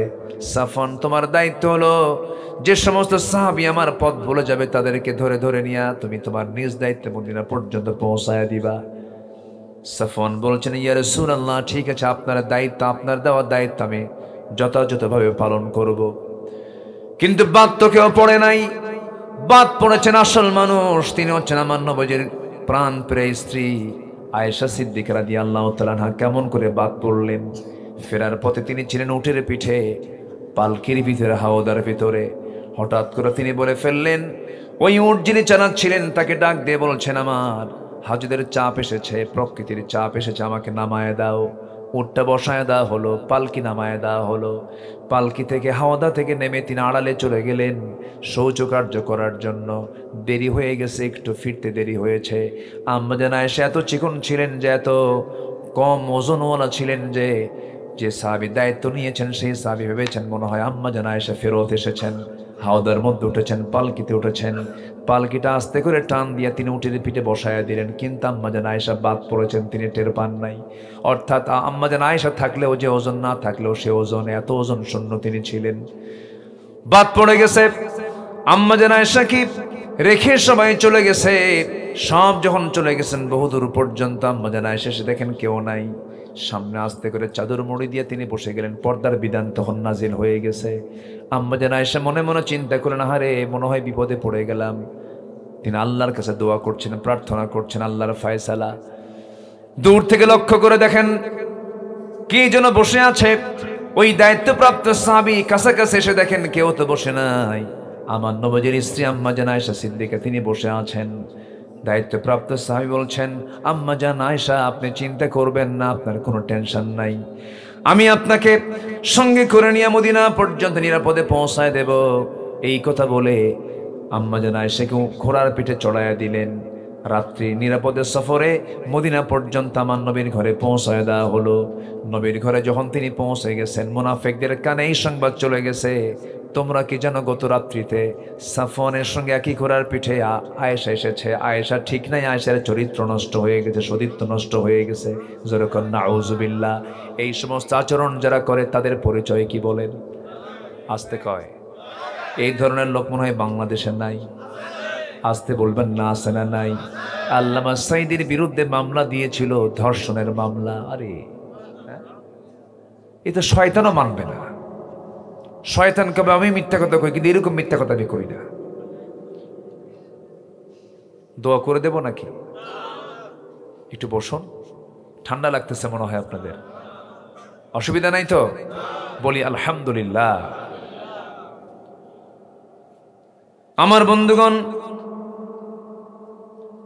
এই কথা যখন চতুর্দিকে রিউমার ছড়াইয়া দিল মুনাফিকরা, চতুর্দিকে এই নিউজ যখন চতুর্দিকে চলে গেল, নবীর কানে সংবাদ চলে এসেছে অলরেডি। খারাপ কথা আস্তে ছড়ে না, দ্রুত ছড়ে, দ্রুত ছড়ে।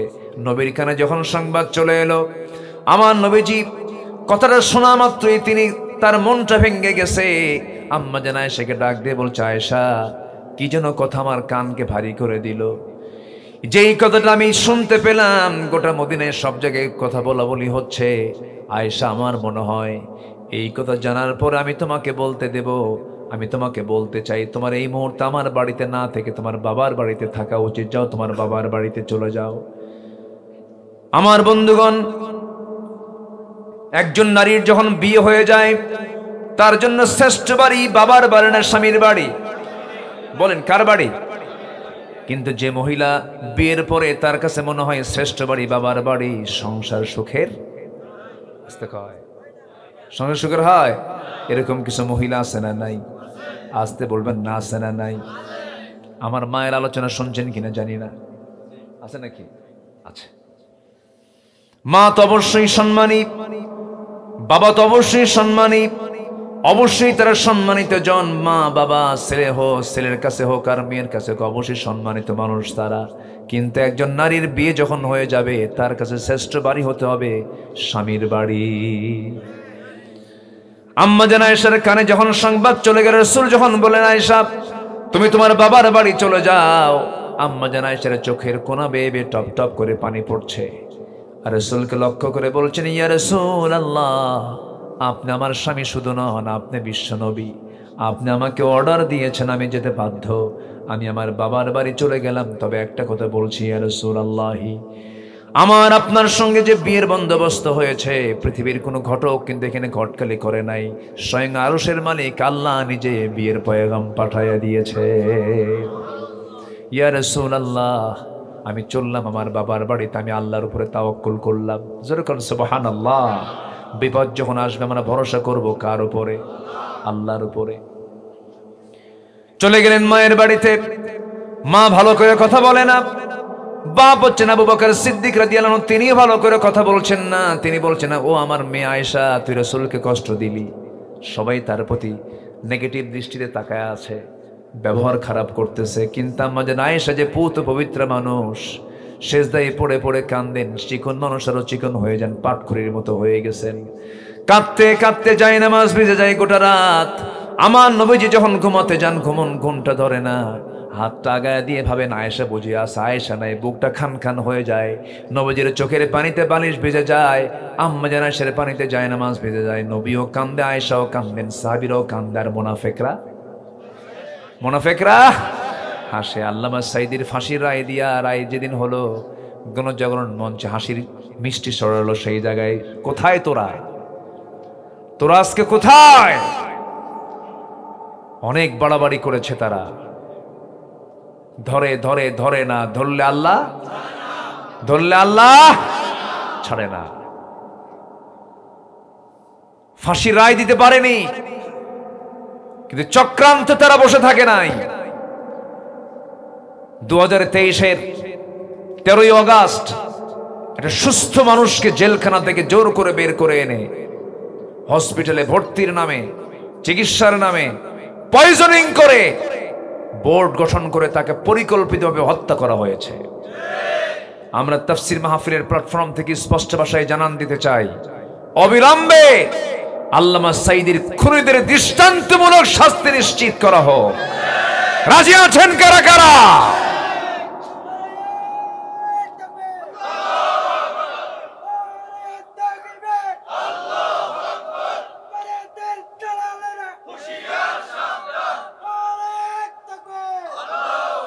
আল্লাহ কবুল করুন, জোরে বলি আমিন, আরো জোরে আমিন। আল্লাহ আছেন না নাই? আসতে বলে আল্লাহ আছেন না নাই? প্রায় লোকই বলতো না মরা পর্যন্ত আর সেন্স হবে না, বলতো না? আমার কথা কি টের পাচ্ছেন, বুঝতেছেন তো নাকি? না মরা পর্যন্ত কাম হবে না। আল্লাহ কেমনে ধরেন? আল্লাহু আকবার বলেন, আল্লাহু আকবার। ওরা ভেবেছিল কে আছে আমাদের মোকাবেলা করবে? কে আছেন?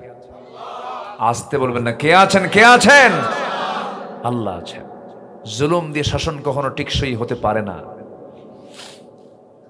আম্মা জান আয়েশা কাঁদতেছেন, রাসূলও কাঁদতেছেন। আম্মা জান আয়েশা বলেন, আমি নিজেকে ধন্য মনে করি, আমি নবীর জীবনে যত স্ত্রী রাসূল পেয়েছেন এর মধ্যে আমি একমাত্র স্ত্রী, আমি ছিলাম কুমারী।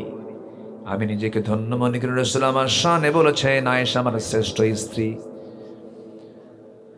আম্মা জান আয়েশা বলেন, 9টা কারণে আমি শ্রেষ্ঠ। আমার নবীজি আমাকে 9 বছর বয়সে বিয়ে করেছেন, 13 বছরে বধূ করে আমাকে ঘরে নিয়েছেন। আমি আয়েশা নিজের চোখে জিব্রাইলকে দেখেছি। আমি নবীর সঙ্গে যখন একই সঙ্গে বিছানায় ঘুমাতাম, একই চাদরের নিচে আমি থাকা অবস্থায় জিবরিল আমিন ওহী নাজিল করেছেন নবীর উপরে। আমি আয়েশা নিজেকে ধন্য মনে করি। আমার নবীজি আমার ব্যাপারে এতই সন্তুষ্ট ছিলেন, মাঝে মাঝে তিনি আমার কথা বলতেন। আমি নিজেকে ধন্য মনে করি, আল্লাহ তাআলা আমার শানে কয়েকটা আয়াত পর্যন্ত নাজিল করেছেন। আমি আয়েশা নিজেকে ধন্য মনে করি, আমার নবীজি যখন দুনিয়া থেকে বিদায় নেবেন আমার ঘরে তিনি ইন্তেকাল করেছেন, আমার সামনেই তিনি কথা বলেছেন, আমার সঙ্গে তার সর্বশেষ কথা হয়েছে। আমার ঘরে ঢুকিয়ে বলছেন, আয়েশা আমার শরীরটা ভালো না, যে কোনো মুহূর্তে দুনিয়া থেকে বিদায় হয়ে যাব, মালাকুল মউত চলে আসবে, আয়েশা তোমার কাছে আমার কিছু কথা আছে। আমার নবীজি ফ্রিলি কথা বলা শুরু করে দিলেন। এমন সময় বলছেন, আয়েশা রে প্রচন্ড মাথা ব্যথা হচ্ছে, মাথায় পানি ঢেলে দেওয়া হলো।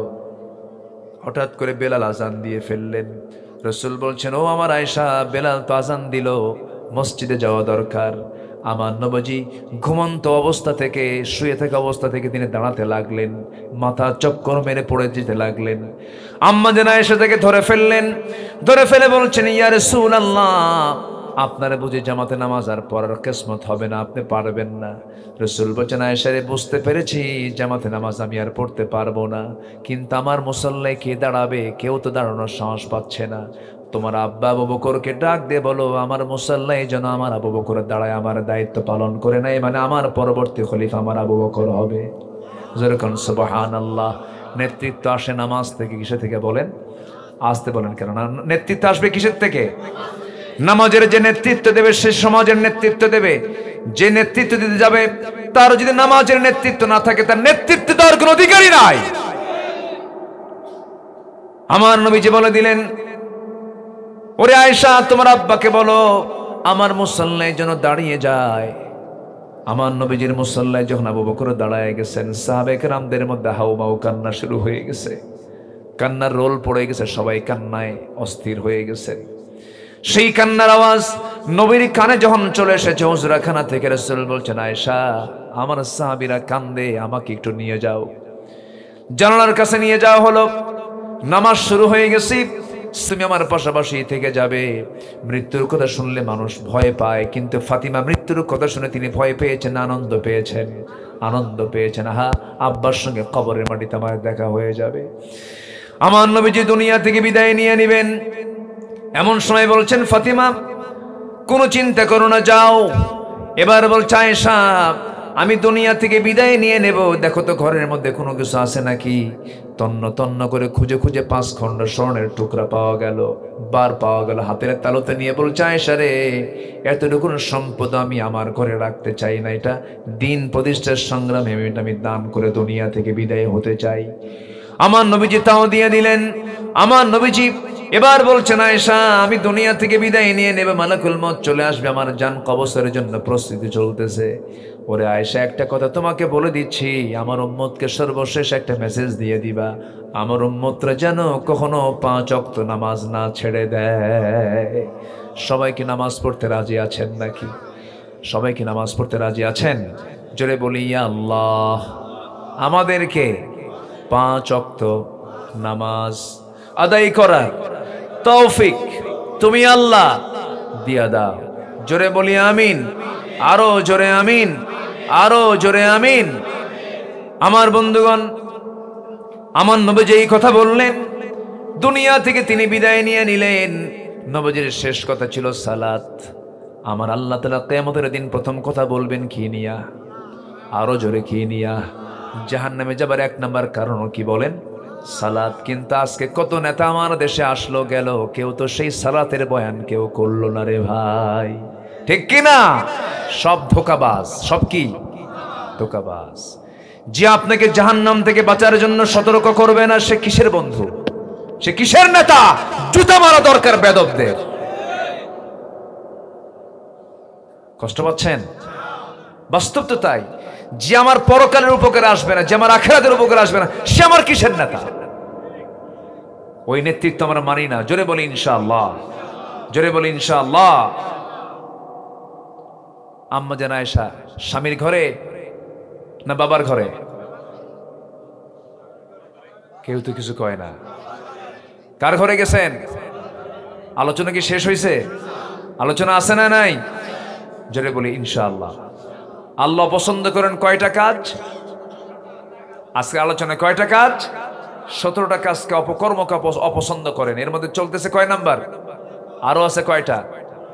15টা। বলেন এখন মাহফিল কয়দিন হওয়া দরকার?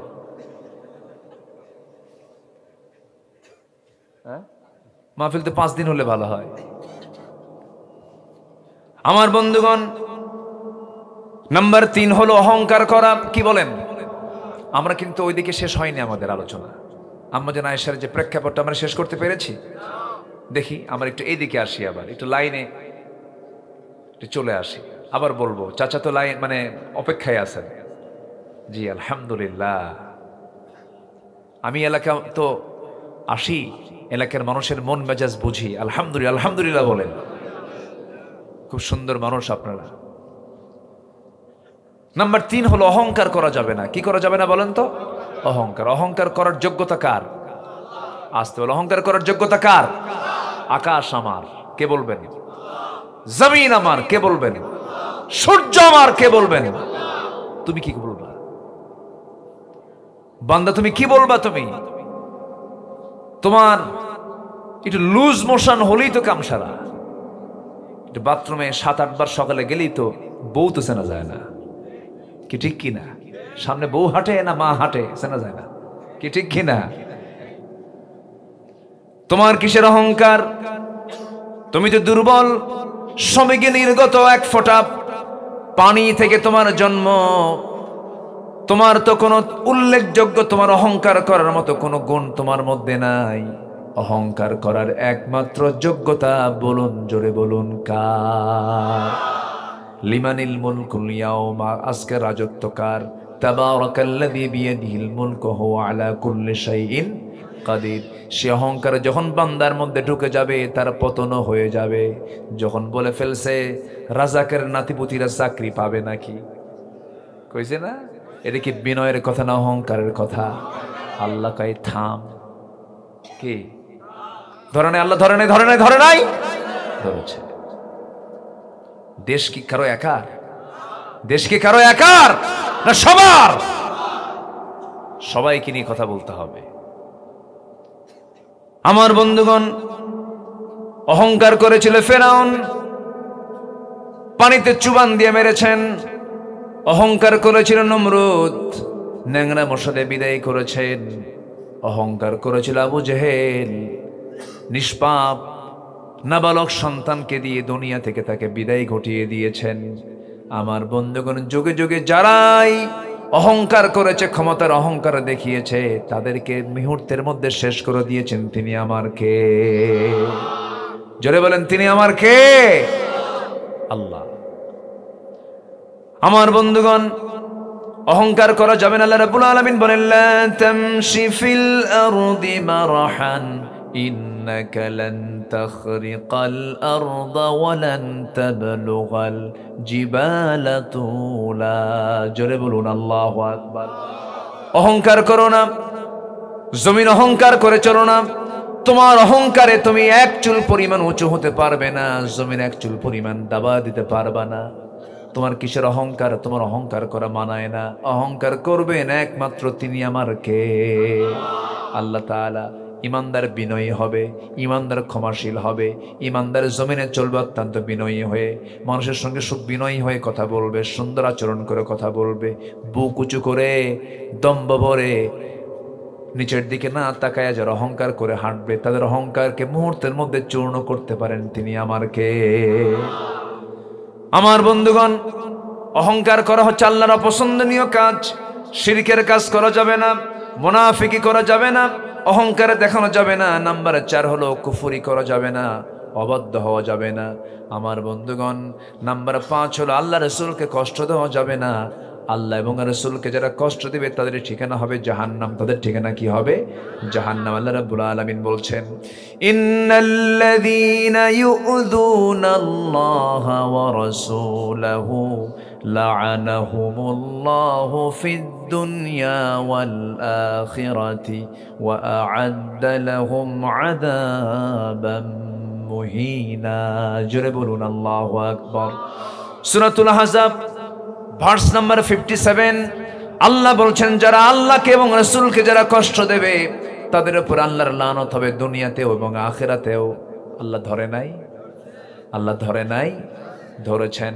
এই জন্য আল্লাহ এবং রাসূলকে কষ্ট দেওয়া যাবে না, তার আইন কানুনকে অমান্য করা যাবে না, তার বিধিবিধানকে অমান্য করা যাবে না। নাম্বার 6 হলো অভাবের ভয়ে সন্তানকে হত্যা করা যাবে না। দেখবেন আজকে আধুনিক কায়দায় সন্তান নষ্ট করা হয়। সন্তান হঠাৎ করে পেটে চলে আসছে, মায়ের আলোচনা শুনছেন কিনা জানি না, খুব গুরুত্বপূর্ণ কথা, একটু মনোযোগ দিয়ে কান লাগায় শুনবেন। জীবিকার দায়িত্ব কার? আসতে বলবেন না কার? আল্লাহ ধনীর সন্তান বেশি দেন না গরিবের সন্তান বেশি দেন? আমার দেশে কার সন্তান বেশি বলেন? গরিবের সন্তান 5-6টা করে হয়, কোনো অপারেশন লাগে না, কিচ্ছু লাগে না, অটোমেটিক। কি ঠিক কিনা? আর গরিবের ধনীর সন্তান হয় না 20 বছর পার হয়। মাউন্ট এলিজাবেথ, থাইল্যান্ড, ইন্ডিয়া, গোটা দুনিয়া ঘুরে 20 বছর পর একটা বাচ্চা হয়েছে, তাও টেরা। তাও কি আছে না? নাই? আচ্ছা, আল্লাহ বলে তোর আমি ধন দিলাম, সম্পদ দিলাম, তুই টাকার ব্যালেন্স দেখবি। আর গরিবকে আমি দিলাম সন্তান, সে সন্তান দেখে তার কলিজা ঠান্ডা হবে। আল্লাহু আকবার বলেন। আল্লাহ ব্যালেন্স করেন। কি করেন? আল্লাহ তাআলা ধনীকে বেশি খাওয়ান না গরিবকে বেশি খাওয়ান? ভালো করে বলেন। বেশি খায় গরিব মানুষ না ধনী মানুষ? গরিব মানুষ। ধনী কয়টা খায়? ধনী তো খেতে পারে না। সকালবেলা নাস্তা নিয়ে বসে 1 কেজি আঙ্গুরের প্লেট, 1 প্লেট ভর্তি আঙ্গুর, এরপরে 10-12টা রুটি, আপেল থেকে, আঙ্গুর থেকে, বেদানা থেকে সবগুলো ভরা ভরা গোটা টেবিল ভরানো খাবার। যখন খেতে বসে সামনে ডাক্তার চাট নিয়ে বসে বলে, স্যার খান দেখি। এবার স্যার যখন খাইতে নিছে একটা কোনো মতে একটা আঙ্গুর খাইছে, আর একটা আঙ্গুরের দিকে যখন হাত চলে গেছে বলে, স্যার খবরদার খাওয়া যাবে না, ইনসুলিন। কি কন? ইনসুলিন খাওয়া যাবে না, আপনার খেলেই কিন্তু ইনসুলিন দিতে হবে, কিডনি নষ্ট হয়ে যাবে, সমস্যা হয়ে যাবে। হাজার হাজার কোটি টাকার মালিক একটা আঙ্গুরের পর আরেকটা আঙ্গুর খেতে পারে না। একটা আঙ্গুর খায়া ফকিরের মতো চেয়ে থাকে, হাইরে কপাল, খাইতে পারলাম না। আর গ্রামের মানুষ টাকা নাই, পয়সা নাই, ব্যাংক নাই, ব্যালেন্স নাই, কিচ্ছু নাই। সকালবেলা ঘুম থেকে উঠেই নামাজ পড়ে চলে গেছে জমিতে, কোদাল মারতে মারতে এমন অবস্থা, প্রচন্ড ক্ষুধা। বাড়িতে এসে আদা সিদ্ধ কোনো কিছুই নাই। সকালবেলা রাতের পোড়া খাবার, রাতের সেই পান্তা ভাত পাতিল ভরা ছিল, সেই পাতিল ভরা এক পান্তা, 1 কেজি পরিমাণ পাতিলের সেই পান্তা লবণ দিয়া, পেঁয়াজ দিয়া, শুকনো মরিচ অথবা কাঁচা মরিচ দিয়া এমন মারা মারলো গোগ্রাসে। এক চোটে 1 কেজি পান্তা খাওয়ার পর যখন বলা হয় খাইছো কেমন, পেটের কোনা ফুটছে, আরো কেজি হলে ভালো হয়। কি ঠিক কিনা কন? আমার বন্ধুগণ, রিজিক কে দেন? আসতে বলুন, রিজিক কে দেন? তাহলে আপনি সন্তানকে মারবেন কেন? সন্তানকে হত্যা করবেন কেন? আল্লাহ বলছেন এটা আমার কাছে খুব অপছন্দনীয় কাজ। কারণ সন্তান পৃথিবীতে তোমার দিয়েছেন, কিন্তু তোমার সন্তান হতে পারে কিন্তু বান্দাটা কার? বান্দি কার? আল্লাহর বান্দা, আল্লাহর বান্দি। কারণ তারা জিকিরের জন্য দুনিয়াতে আসছে, তুমি জিকিরটা বন্ধ করলা, রাগ করবেন কে? রাগ করবেন কে? বান্দা জিকির করে কার? তুমি কি মারতে পারবা নাকি? তুমি মারতে পারবা না। সন্তান হঠাৎ করে পেটে চলে আসছে, বার্থ কন্ট্রোল তো করেই, এরপরও কাম হয় নাই। সন্তান পেটে চলে আসছে, এখন কি করা যায়? স্বামী চাপ দিয়ে বলে চাকরিটা ছোট, বেতন কম, বাচ্চা পেটে আসছে, বাচ্চা রাখা যাবে না, যা। আছে কিনা? আছে কিনা? ডায়াগনস্টিক সেন্টারে চলে গেল, সন্তান হত্যা করে ফেললো। আল্লাহ বলছেন লা তাকতুলু আওলাদাকুম খাশিয়াতা ইমলাক নাহনু নারযুকুহুম ওয়া ইয়্যাকুম। আমার বন্ধুগণ, আল্লাহ বলছেন সন্তানকে তোমরা জীবিকার ভয়ে হত্যা করো না, আমি আল্লাহ নিজে রিজিকের দায়িত্ব বন্টন করেছি। জোরে কোন সুবহানাল্লাহ। আমি নিজে রিজিক দিয়ে দিব, সন্তান তুমি হত্যা করতে যাবে না। দেখবেন ডায়াগনস্টিক সেন্টারগুলোতে গিয়ে সন্তানগুলো অ্যাবর্শন করে আসে। আমার বন্ধুগণ, এই অপরাধ কিন্তু ছোটখাটো নয়, কারণ মানুষ খুনের অপরাধ কিন্তু ছোট নয়। যে মা, যে বাপ সন্তানকে জীবিকার ভয়ে হত্যা করবে, আল্লাহ রাব্বুল আলামিন কিয়ামতের দিন তাকে খুনির কাতারে শামিল করায় তাকে তুলবেন। যেরকম নাউযুবিল্লাহ। আবার দেখবেন সন্তান পেটে আসছে, যায় বলে ডাক্তারকে, বলে ডাক্তার কও তো ছেলে না মেয়ে হয়েছে। আছে কিনা? কব এগুলো ওয়াজ করবো? কথা বলবো দোয়া করে দিই। অনেক রাত হইল তো, আলোচনা চলুক, হুজুর মরুক। মাইক তো ভালো হয়ে গেছে এখন দেখি। এতক্ষণ কি করছিলেন আপনারা? হ্যাঁ, কি ছিল না? এখন তো মাইক সুন্দর, মোটামুটি ভালোই হয়েছে। যে বলি আলহামদুলিল্লাহ। এই ওঠেকে ধরেন তো, ওই যে পিছন থেকে কে গেল? ভাবছেন হুজুর দেখে না? না, বসেন। বসে গেছে, আলহামদুলিল্লাহ। অনেক রাত হয়েছে, আমি কষ্ট দিচ্ছি না তো আপনাদের? আবার বলি আলহামদুলিল্লাহ। আল্লাহ তুমি শহীদ ওয়াসিমের কবরটাকে জান্নাতের টুকরা বানায় দাও, তার আব্বা আম্মাকে ধৈর্য ধরার তৌফিক দিয়ে দাও।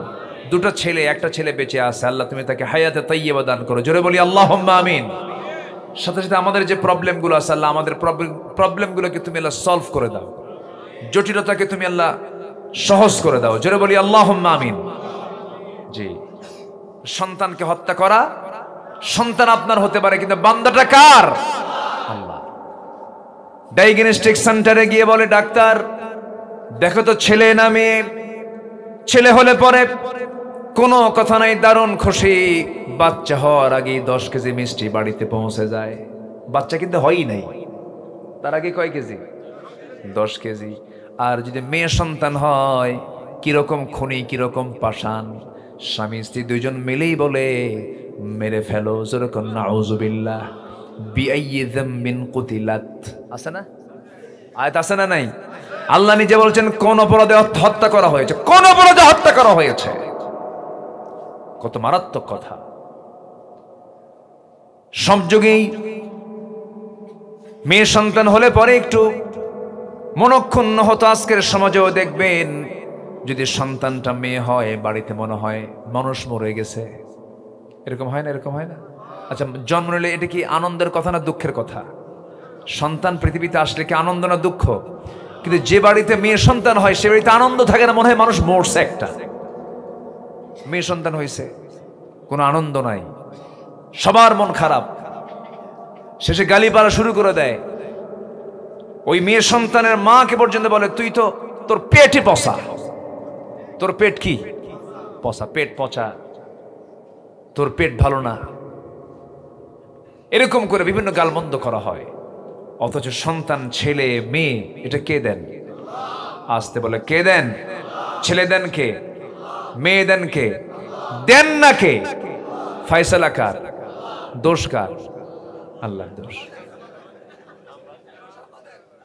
আমাদেরও দোষ না। কার সিদ্ধান্ত? কার সিদ্ধান্ত? অনেকদিন আগের কথা, আমার এক মুসল্লি, উনি এক হাই স্কুলের হেডমাস্টার, ওনার 7টা মেয়ে। কয়টা মেয়ে? আল্লাহ আমাকে 4টা মেয়ে দিয়েছে। কেউ তো আলহামদুলিল্লাহ কইলেন না। বিয়ে কি আপনি দিবেন? তা আলহামদুলিল্লাহ বলতে সমস্যা কি? জোরে বলেন আলহামদুলিল্লাহ। আমার 4টা মেয়ে। তো এই স্যারের 7টা মেয়ে, একটা ছেলেও নাই। তো আবার তার স্ত্রী গর্ভের সন্তান আসছে। তো সন্তান যখন আসছে এটা জানছে আত্মীয় স্বজন সবাই এসে বলতেছে লজ্জা নাই, এরকম করে অনেক কিছু বলতেছে। হুজুর, এই 8ম সন্তান যখন আমার স্ত্রী গর্ভে আসলো, এই সন্তানটা মাশাআল্লাহ মেয়ে হয়েছে আমার। শুধু এই সংবাদটা আমার আত্মীয় স্বজনের কানে যাওয়া মাত্র মানে ভীমরুলের চাকের মতো সবগুলো আমার বাড়িতে একদম সব একসাথে এসে জমা হয়েছে। এক একটার চোখের দিকে তাকালে মনে হয় বোম মারতেছে। কেউ কয় লজ্জা নাই, শরম নাই, বারবার বারবার সন্তান নাও, আর সন্তান নিতে পারবা না, যা হয়েছে হয়েছে, এই বাচ্চার নাম রেখে দাও, ইতি, সমাপ্তি, আর না চাই না। কি কথা কি বুঝতেছেন? আর নিও না, এভাবে পরামর্শ দিল হুজুর।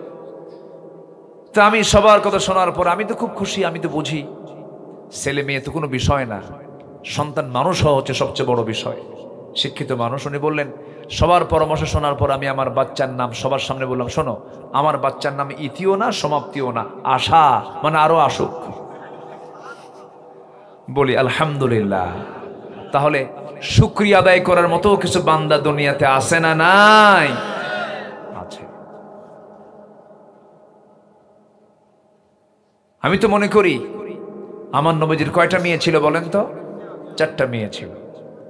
যার ঘরে মেয়ে আছে, যার ঘরে মেয়ে আছে তার ঘরেই বরকত আছে। বলি আলহামদুলিল্লাহ। আলহামদুলিল্লাহ, আলহামদুলিল্লাহ বলেন। বিশাল বরকত এটা।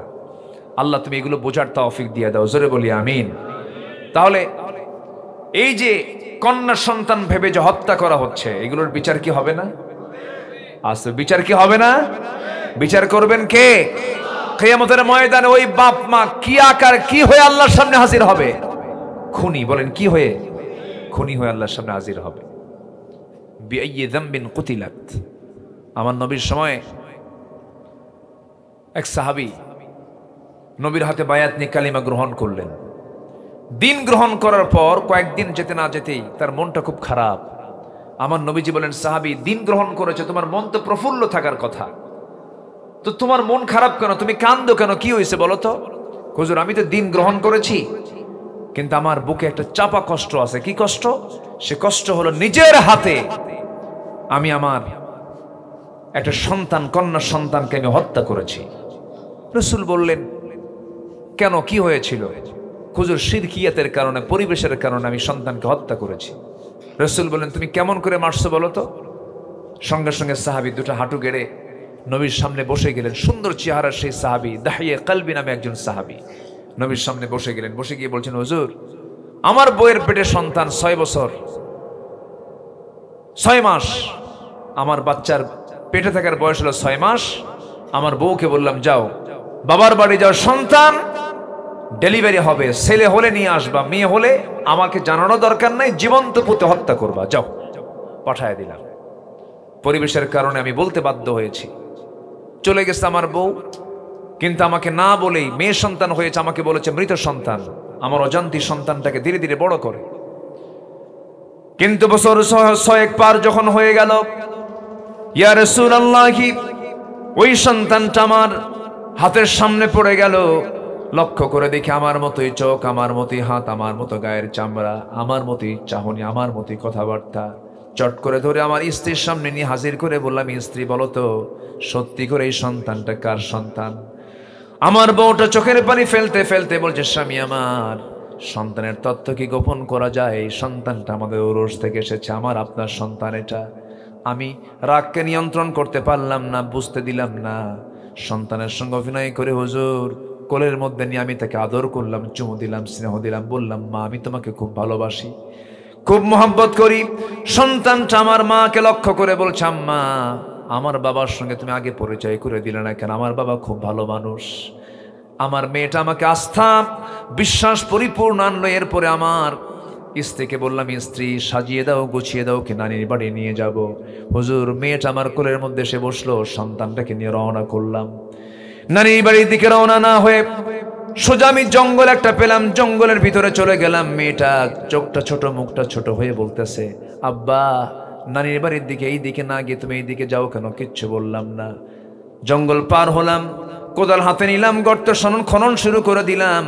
মেয়েটা আমার বারবার বলে, নানির বাড়ি কখন যাবা? আমি কিচ্ছু বলতেছি না। হুজুর আমার মুখে সেই সময় দাড়ি ছিল, আমি কোদাল দিয়ে মাটি খনন করতেছি, কিছু মাটি এসে ছিটকেস আমার দাড়ির মধ্যে লেগে যায়। আর আমার মেয়েটা আস্তে আস্তে করে তার ছোট ছোট নখ দিয়ে খিলাল করে করে সেই মাটিগুলো সরাইয়া দেয়। আর বলে, বাবা কখন তুমি নানির বাড়ি যাবা? গর্ত খনন কেন করো? আমি গর্ত খনন করাকালীন ঠিক দুপুরবেলা দ্বিপ্রহর আমার মেয়েটা, আমি লক্ষ্য করে দেখলাম আমার শরীর থেকে ঘাম ঝরতেছে। গামছা দিয়ে আমার ঘামগুলো বারবার মুছে মুছে দিয়ে বলে, আব্বা নানির বাড়ি কি তুমি যাবা না? গর্ত খনন আমার শেষ হয়ে গেল। মেয়েটাকে অভিনয় করে বললাম, মা দেখো তো গর্ত খনন কেমন হয়েছে। আমার মেয়েটা সরল মনে ওই গর্তের দিকে চলে গেল, কাছাকাছি গিয়ে উকি মেরে দেখতে লাগলো। আমি পিছন দিকে চলে আসলাম, চক্ষু বন্ধ করে। শিরকিয়াতের কারণে পাশবিক হৃদয় আমার, মনের মধ্যে কোনো দয়া মায়া কাজ করে নাই। হুজুর এমন জোরে ধাক্কা মারলাম সজোরে, সন্তান গিয়ে ওই গর্তের মধ্যে উপর হয়ে পড়ে গেল। উপর হয়ে পড়ে গিয়ে চট করে চিত হয়ে গেল। চিত হয়ে দুটো হাত এক জায়গায় করে বলছে, বাবা বুঝতে পেরেছি, আমার মা বহুদিন বলেছেন তোর বাবার সঙ্গে তোর পরিচয় হওয়া যাবে না, তোরে মেরে ফেলবে, কিন্তু আজকে বড় সত্যি হয়ে গেল বাবা, বুঝতে পেরেছি তুমি আমাকে এখানে মারার জন্য এনেছ। ও বাবা আমি তোমার কাছে ওয়াদা করছি, প্রয়োজনে ভিক্ষা করে খাবো, পৃথিবীর অন্য কোনো প্রান্তে চলে যাব, তোমার সামনে আমার মুখ দেখাবো না, আমাকে আজকে প্রাণে বাঁচায়া দাও। হুজুর চুল পরিমাণ দয়া হলো না, হাতের মধ্যে একটা পাথর নিলাম, চক্ষু বন্ধ করে ওই সন্তানটার বুক বরাবর মেরে দিলাম, ফিঙ্কি দিয়ে রক্ত বের হয়ে গেল। আমার চোখের সামনে বারবার আব্বা আব্বা বলে ডাকতেছে, দয়া মায়া হলো না, ওই মুখের মধ্যে পাথর চাপা দিলাম, মাটি চাপা দিলাম, বালু চাপা দিয়া জনমের মতো শেষ করে দিলাম। আমার নবীজির সামনে ওই সাহাবী বর্ণনা করতে করতে অস্থির হয়ে গেছেন। রাসূল বলছেন, ওই আমার দাহিয়া কলবি, তুমি কি জানো, তুমি কি জানো তোমার যে এত বড় অপরাধ, ইসলাম তেমন একটা বিধানের নাম, তুমি দিন গ্রহণ করেছো, তোমার এই গুনাহটাও তোমার জীবন থেকে আল্লাহ পাক ঝরে দিয়েছেন। জোরে কোন সুবহানাল্লাহ। আমার বন্ধুগণ, সেই যুগেও মেয়ে সন্তানগুলোকে জীবন্ত পুঁতে হত্যা করত। আজকের সমাজে জীবন্ত হত্যা করতেছে একটু আধুনিক কায়দায়। গুনাহ আছে না নাই বলেন? অবশ্যই গুনাহ আছে। আল্লাহ তাআলা এই সমস্ত গুনাহ থেকে আমাদেরকে বাঁচানো এগুলো আল্লাহর অপছন্দনীয় কাজ। নাম্বার 7 হলো পিতামাতার সঙ্গে খারাপ আচরণ করা আল্লাহর কাছে অপছন্দনীয়। বাপ মাকে ভাত দেয় না এমন সন্তান বুঝি পেকুয়া উপজেলায় নাই? তাহলে তো ওয়াজ করার দরকার আছে। হ্যাঁ আছে, দরকার আছে। বাড়ি যাবেন না আপনারা? বাড়িও যাবেন না? কি করবো, এই শেষ করে দেবো না? বলি আলহামদুলিল্লাহ, জোরে বলি আলহামদুলিল্লাহ।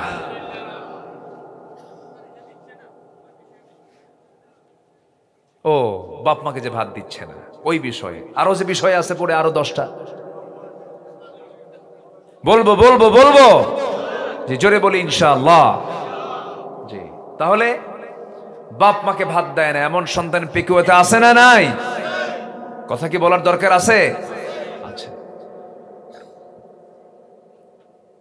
আচ্ছা, আজ থেকে 20 বছর আগে শিক্ষিত লোক আজকের চাইতে বেশি ছিল না কম ছিল? কম ছিল। এখন শিক্ষিত কমছে না বাড়ছে? কমছে না বাড়ছে বলেন তো? আচ্ছা, আগের মূর্খ যারা ছিল সন্তান তারা কি বাপ মাকে ভাত দেয় নাই? আর আজকে শিক্ষিত হয়ে বাপ মাকে ভাত মা দেয়? বাপ মাকে ভাত দেয় না। তাহলে এটা কি শিক্ষা হলো বলেন তো? কি সোজা শিক্ষা না উল্টা শিক্ষা? এক যুবক গেঞ্জি পড়ছে, গেঞ্জি, তো গেঞ্জির যেটা সোজা সাইড, যেদিকে বুতাম সাইড, ওটা গেছে পিছনে, আর উল্টা সাইড আসছে সামনে। এখন দূর থেকে এক লোক দেখে বলে তোমার পা বলে তুমি আহো, আর তোমার গেঞ্জি বলে তুমি যাহো। কি কথা বোঝেন নাই আপনি? আজকে সমাজটা হয়ে গেছে এরকম, সব ওলট পালট। আজকে যদি শিক্ষার বিপ্লব না ঘটানো হয়, জাতির বিপ্লব কখনো ঘটানো যাবে না। আমার দেশের শিক্ষাকে পঙ্গু বানিয়ে ছাড়িয়ে দিয়েছিল এই 16 বছর। আমরা শিক্ষার বিপ্লব ঘটাতে চাই। আমরা প্রতিটি শিক্ষার সেক্টরে, প্রত্যেকটা অঙ্গনে ইঞ্জিনিয়ারিং পড়বে, আর্টস পড়বে, কমার্স পড়বে, সায়েন্স পড়বে, যে ফ্যাকাল্টি সে পড়ুক না কেন, প্রত্যেকটা ফ্যাকাল্টিতে কোরআনের সিলেবাস দরকার। সবার পরে না সবার আগে? সবার পরে না সবার আগে? এই দাবি আমাদের চলতেই থাকবে। এই জাতির পরিবর্তন তখনই হবে যখন জাতির সিনার মধ্যে তুলে দেওয়া হবে কি বলেন তো? কোরআন। আল্লাহ সবাইকে বোঝার তৌফিক দান করুন। আচ্ছা বলেন তো, মা বড় না বউ বড়? হ্যাঁ, মা বড় না বউ বড়? মাহফিলে মা বড়, বাড়িতে বউ বড়। হ্যাঁ দেখেন, ঠিক ঠিক কইছে। হ্যাঁ ঠিক ঠিক, মাহফিলে মা বড়, বাড়িতে বউ বড়। কার বউ নাই? ও যে ওর বউ নাই। এই সবাই ব্যবস্থা করে দেন, বিয়ে দিন করতে পারে। হাত তুলছে। আমার বন্ধুগণ, মার দামটাও আছে, বইয়ের দামটাও আছে, কিন্তু মার যে সম্মান, মার যে মর্যাদা আল্লাহ রাব্বুল আলামিন দিয়েছেন, এই মর্যাদাকে কোনো ক্রমেই খাটো চোখে দেখা যাবে না। গত বছরের নাটোরে এক মাহফিল ছিল। এক বৃদ্ধা মহিলা, বৃদ্ধা মা, 70 থেকে 75 বছর বয়স হবে, একটা চিঠি লিখেছেন আমার কাছে। মঞ্চে দেখি আমাকে লক্ষ্য করে একটা চিঠি লিখেছেন, পিছনে মা লিখেছেন। 75 বছর বয়সে একজন মা বলেছেন, আমার 3টা ছেলে, 2টা মেয়ে, 2টা মেয়েকে বিয়ে দিয়েছি, 3টা ছেলে আমার, তারাও বিয়ে করেছে। এই 3টা ছেলের 3টা ঘর, আমার ঘরের চতুর্পাশে তারা ঘর বানিয়েছে, তারা বিয়ে শাদী করেছে। আমার এই 72-75 বছর বয়সে নিজের রান্না নিজেই করতে হয়। আমার 3টা সন্তান বিয়ে করেছে, তাদের প্রত্যেকের ঘরের খাবারের রান্নার গন্ধ আমার নাকে আসে, আমার নাকে আসে। আমার বাচ্চাগুলো, আমার সন্তানগুলো রান্না বান্না করে ওরা খায়, আমাকে এই বুড়ো বয়সে রান্না করতে হয়। হুজুর আপনি আমার জন্য একটু দোয়া করে দিবেন। অথচ সেই মা একা ওই 3 সন্তানকে এক হাঁড়িতে খাওয়াইছে, আর 3 সন্তান 3জন মিলে এক মাকে খাওয়াতে পারে না। এই দুঃখ আছে না নাই? বলেন এই দুঃখ সমাজে আছে না নাই? আছে। আল্লাহ তাআলা বুড়া বয়সে বাপ মাকে দেখতে বলেছেন, টাকা দিতে বলেননি, সেবা করতে বলেছেন। বুড়ো বয়সে খরচ দিতে বলেননি, বুড়ো বয়সে বলেছেন খরচ না, টাকাও না, তুই তোর বাপ মার সেবার জন্য খাদেমের দায়িত্ব পালন করবি। বলি আল্লাহু আকবার। এটা কার হুকুম? ইম্মা ইয়াবলুগান্না ইনদাকাল কিবারা আহাদুহুমা আও কিলাহুমা ফালা তাকুল লাহুমা উফিন ওয়ালা তানহারহুমা ওয়া কুল লাহুমা কওলান কারীমা। আল্লাহ তাআলা সবাইকে বোঝার তৌফিক দান করুন, জোরে বলি আমিন। যতটুকু হয়েছে আমরা বলে ফেলি আলহামদুলিল্লাহ। টেবিলটা আজকে এত নিচু করছেন কেন? আমার কাম সারা। টেবিল কখনো নিচু হয়? চেয়ার উঁচু হয় না টেবিল উঁচু হয়? হ্যাঁ, আজকের ম্যাক্সিমাম মাহফিলগুলো চেয়ার উঁচা টেবিল নিচু।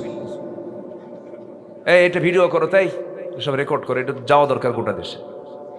এই মাহফিল কমিটিগুলো চেয়ার উঁচা করে টেবিল নিচু বানায়। প্রচন্ড প্রবলেম হয়, কিতাব রাখতে সমস্যা হয়, স্টাডিতে সমস্যা হয়। চেয়ার হবে উঁচু নাকি নিচু? চেয়ার হবে নিচু, টেবিল হবে মানায়। আমি খুব অসুবিধা হচ্ছিল। যাই হোক, যতটুকু কথা বলেছি বলি আলহামদুলিল্লাহ। সবার বাড়িতে স্ত্রী, বোন, মা আছে না নাই বলেন তো? আছে। তারা কি বাইরে গেলে অর্ধলগ্ন হয়ে বের হবে না বোরকা পরে বের হবে? বলেন, অর্ধলগ্ন বোরকা পরে বের হবে? বোরকা পরে বের হবে। যুবকরা তোমরা খেয়াল করবা, তোমার মগনামায়, এটা কি মগনামা নাকি নাকি ও যাক নামা, ঠিক আছে তো, মেহের নামা। আরেকটা কি জানে নামা? ও মগনামা। নামা আছে তো এই জন্য বলে ফেলছি। ও আচ্ছা, জি, মেহের নামা। এই মেহের নামায় যারা যুবকরা আছো, আমি তোমাদের কিছু দায়িত্ব দিচ্ছি। তোমার দেশকে যেহেতু মুক্ত করেছো জুলুম থেকে, তোমরাই পারবা। বুড়ারা পারে না, বুড়ারা খালি প্যাঁচ লাগায়। বুড়ারা কি লাগায়? প্যাঁচ লাগায়, খালি প্যাঁচ। তোমরা পারবা, আমি তোমাদের দায়িত্ব দিচ্ছি। নাম্বার 1, এই গ্রামে তুমি তালিকা করবে কারা নামাজ পড়ে না, তাদেরকে দাওয়াতের ব্যবস্থা করবা। তোমার গ্রামের যদি কোনো মাতব্বর, আমাকে কেউ বলে দেয়নি কিন্তু এগুলো, মাতব্বর যদি নামাজ না পড়ে, তোমরা আস্তে করে ডাক দিয়ে বলবা, চাচা আপনি মাতব্বর, গ্রামের সালিশ টালিশ আপনি করেন, মাতব্বরে আপনি করেন, কিন্তু নামাজ তো আপনি পড়েন না, নামাজটা ধরেন। যদি নামাজ না ধরেন, মাতব্বরে ছুটাইয়া দেব। আস্তে কয়, আস্তে কয়। যে আল্লাহকে ফাঁকি দেয় সে জনগণকে ফাঁকি দিতে পারে, ঠিক কিনা? বাস। নাম্বার 2, গ্রামের মধ্যে দেখবা যে কোন ঘর থেকে কোন মেয়ে বোরকা ছাড়া অর্ধলগ্ন হয়ে চুল ছেড়ে দিয়া বাড়ি থেকে বের হয়, লিপস্টিক লাগায়া, আটা ময়দা গালে লাগায়া। আসে না এরকম? আসে না? আসে না? এটা দেখবা। যখন দেখতে চমক ঘর থেকে বের হচ্ছে, তোমরা লিস্ট করবো কোন কোন মহিলা অর্ধলগ্ন হয়ে বের হলো। সোজা তার গার্জিয়ানের কাছে চলে যাবা, শোনেন চাচা, আপনার মেয়ে অর্ধলগ্ন হয়ে বের হয়, আমরা পুরুষ, আমাদের চোখ হেফাজত করা দরকার। চোখের খুব ডিস্টার্ব হয়, গুনাহ হয়।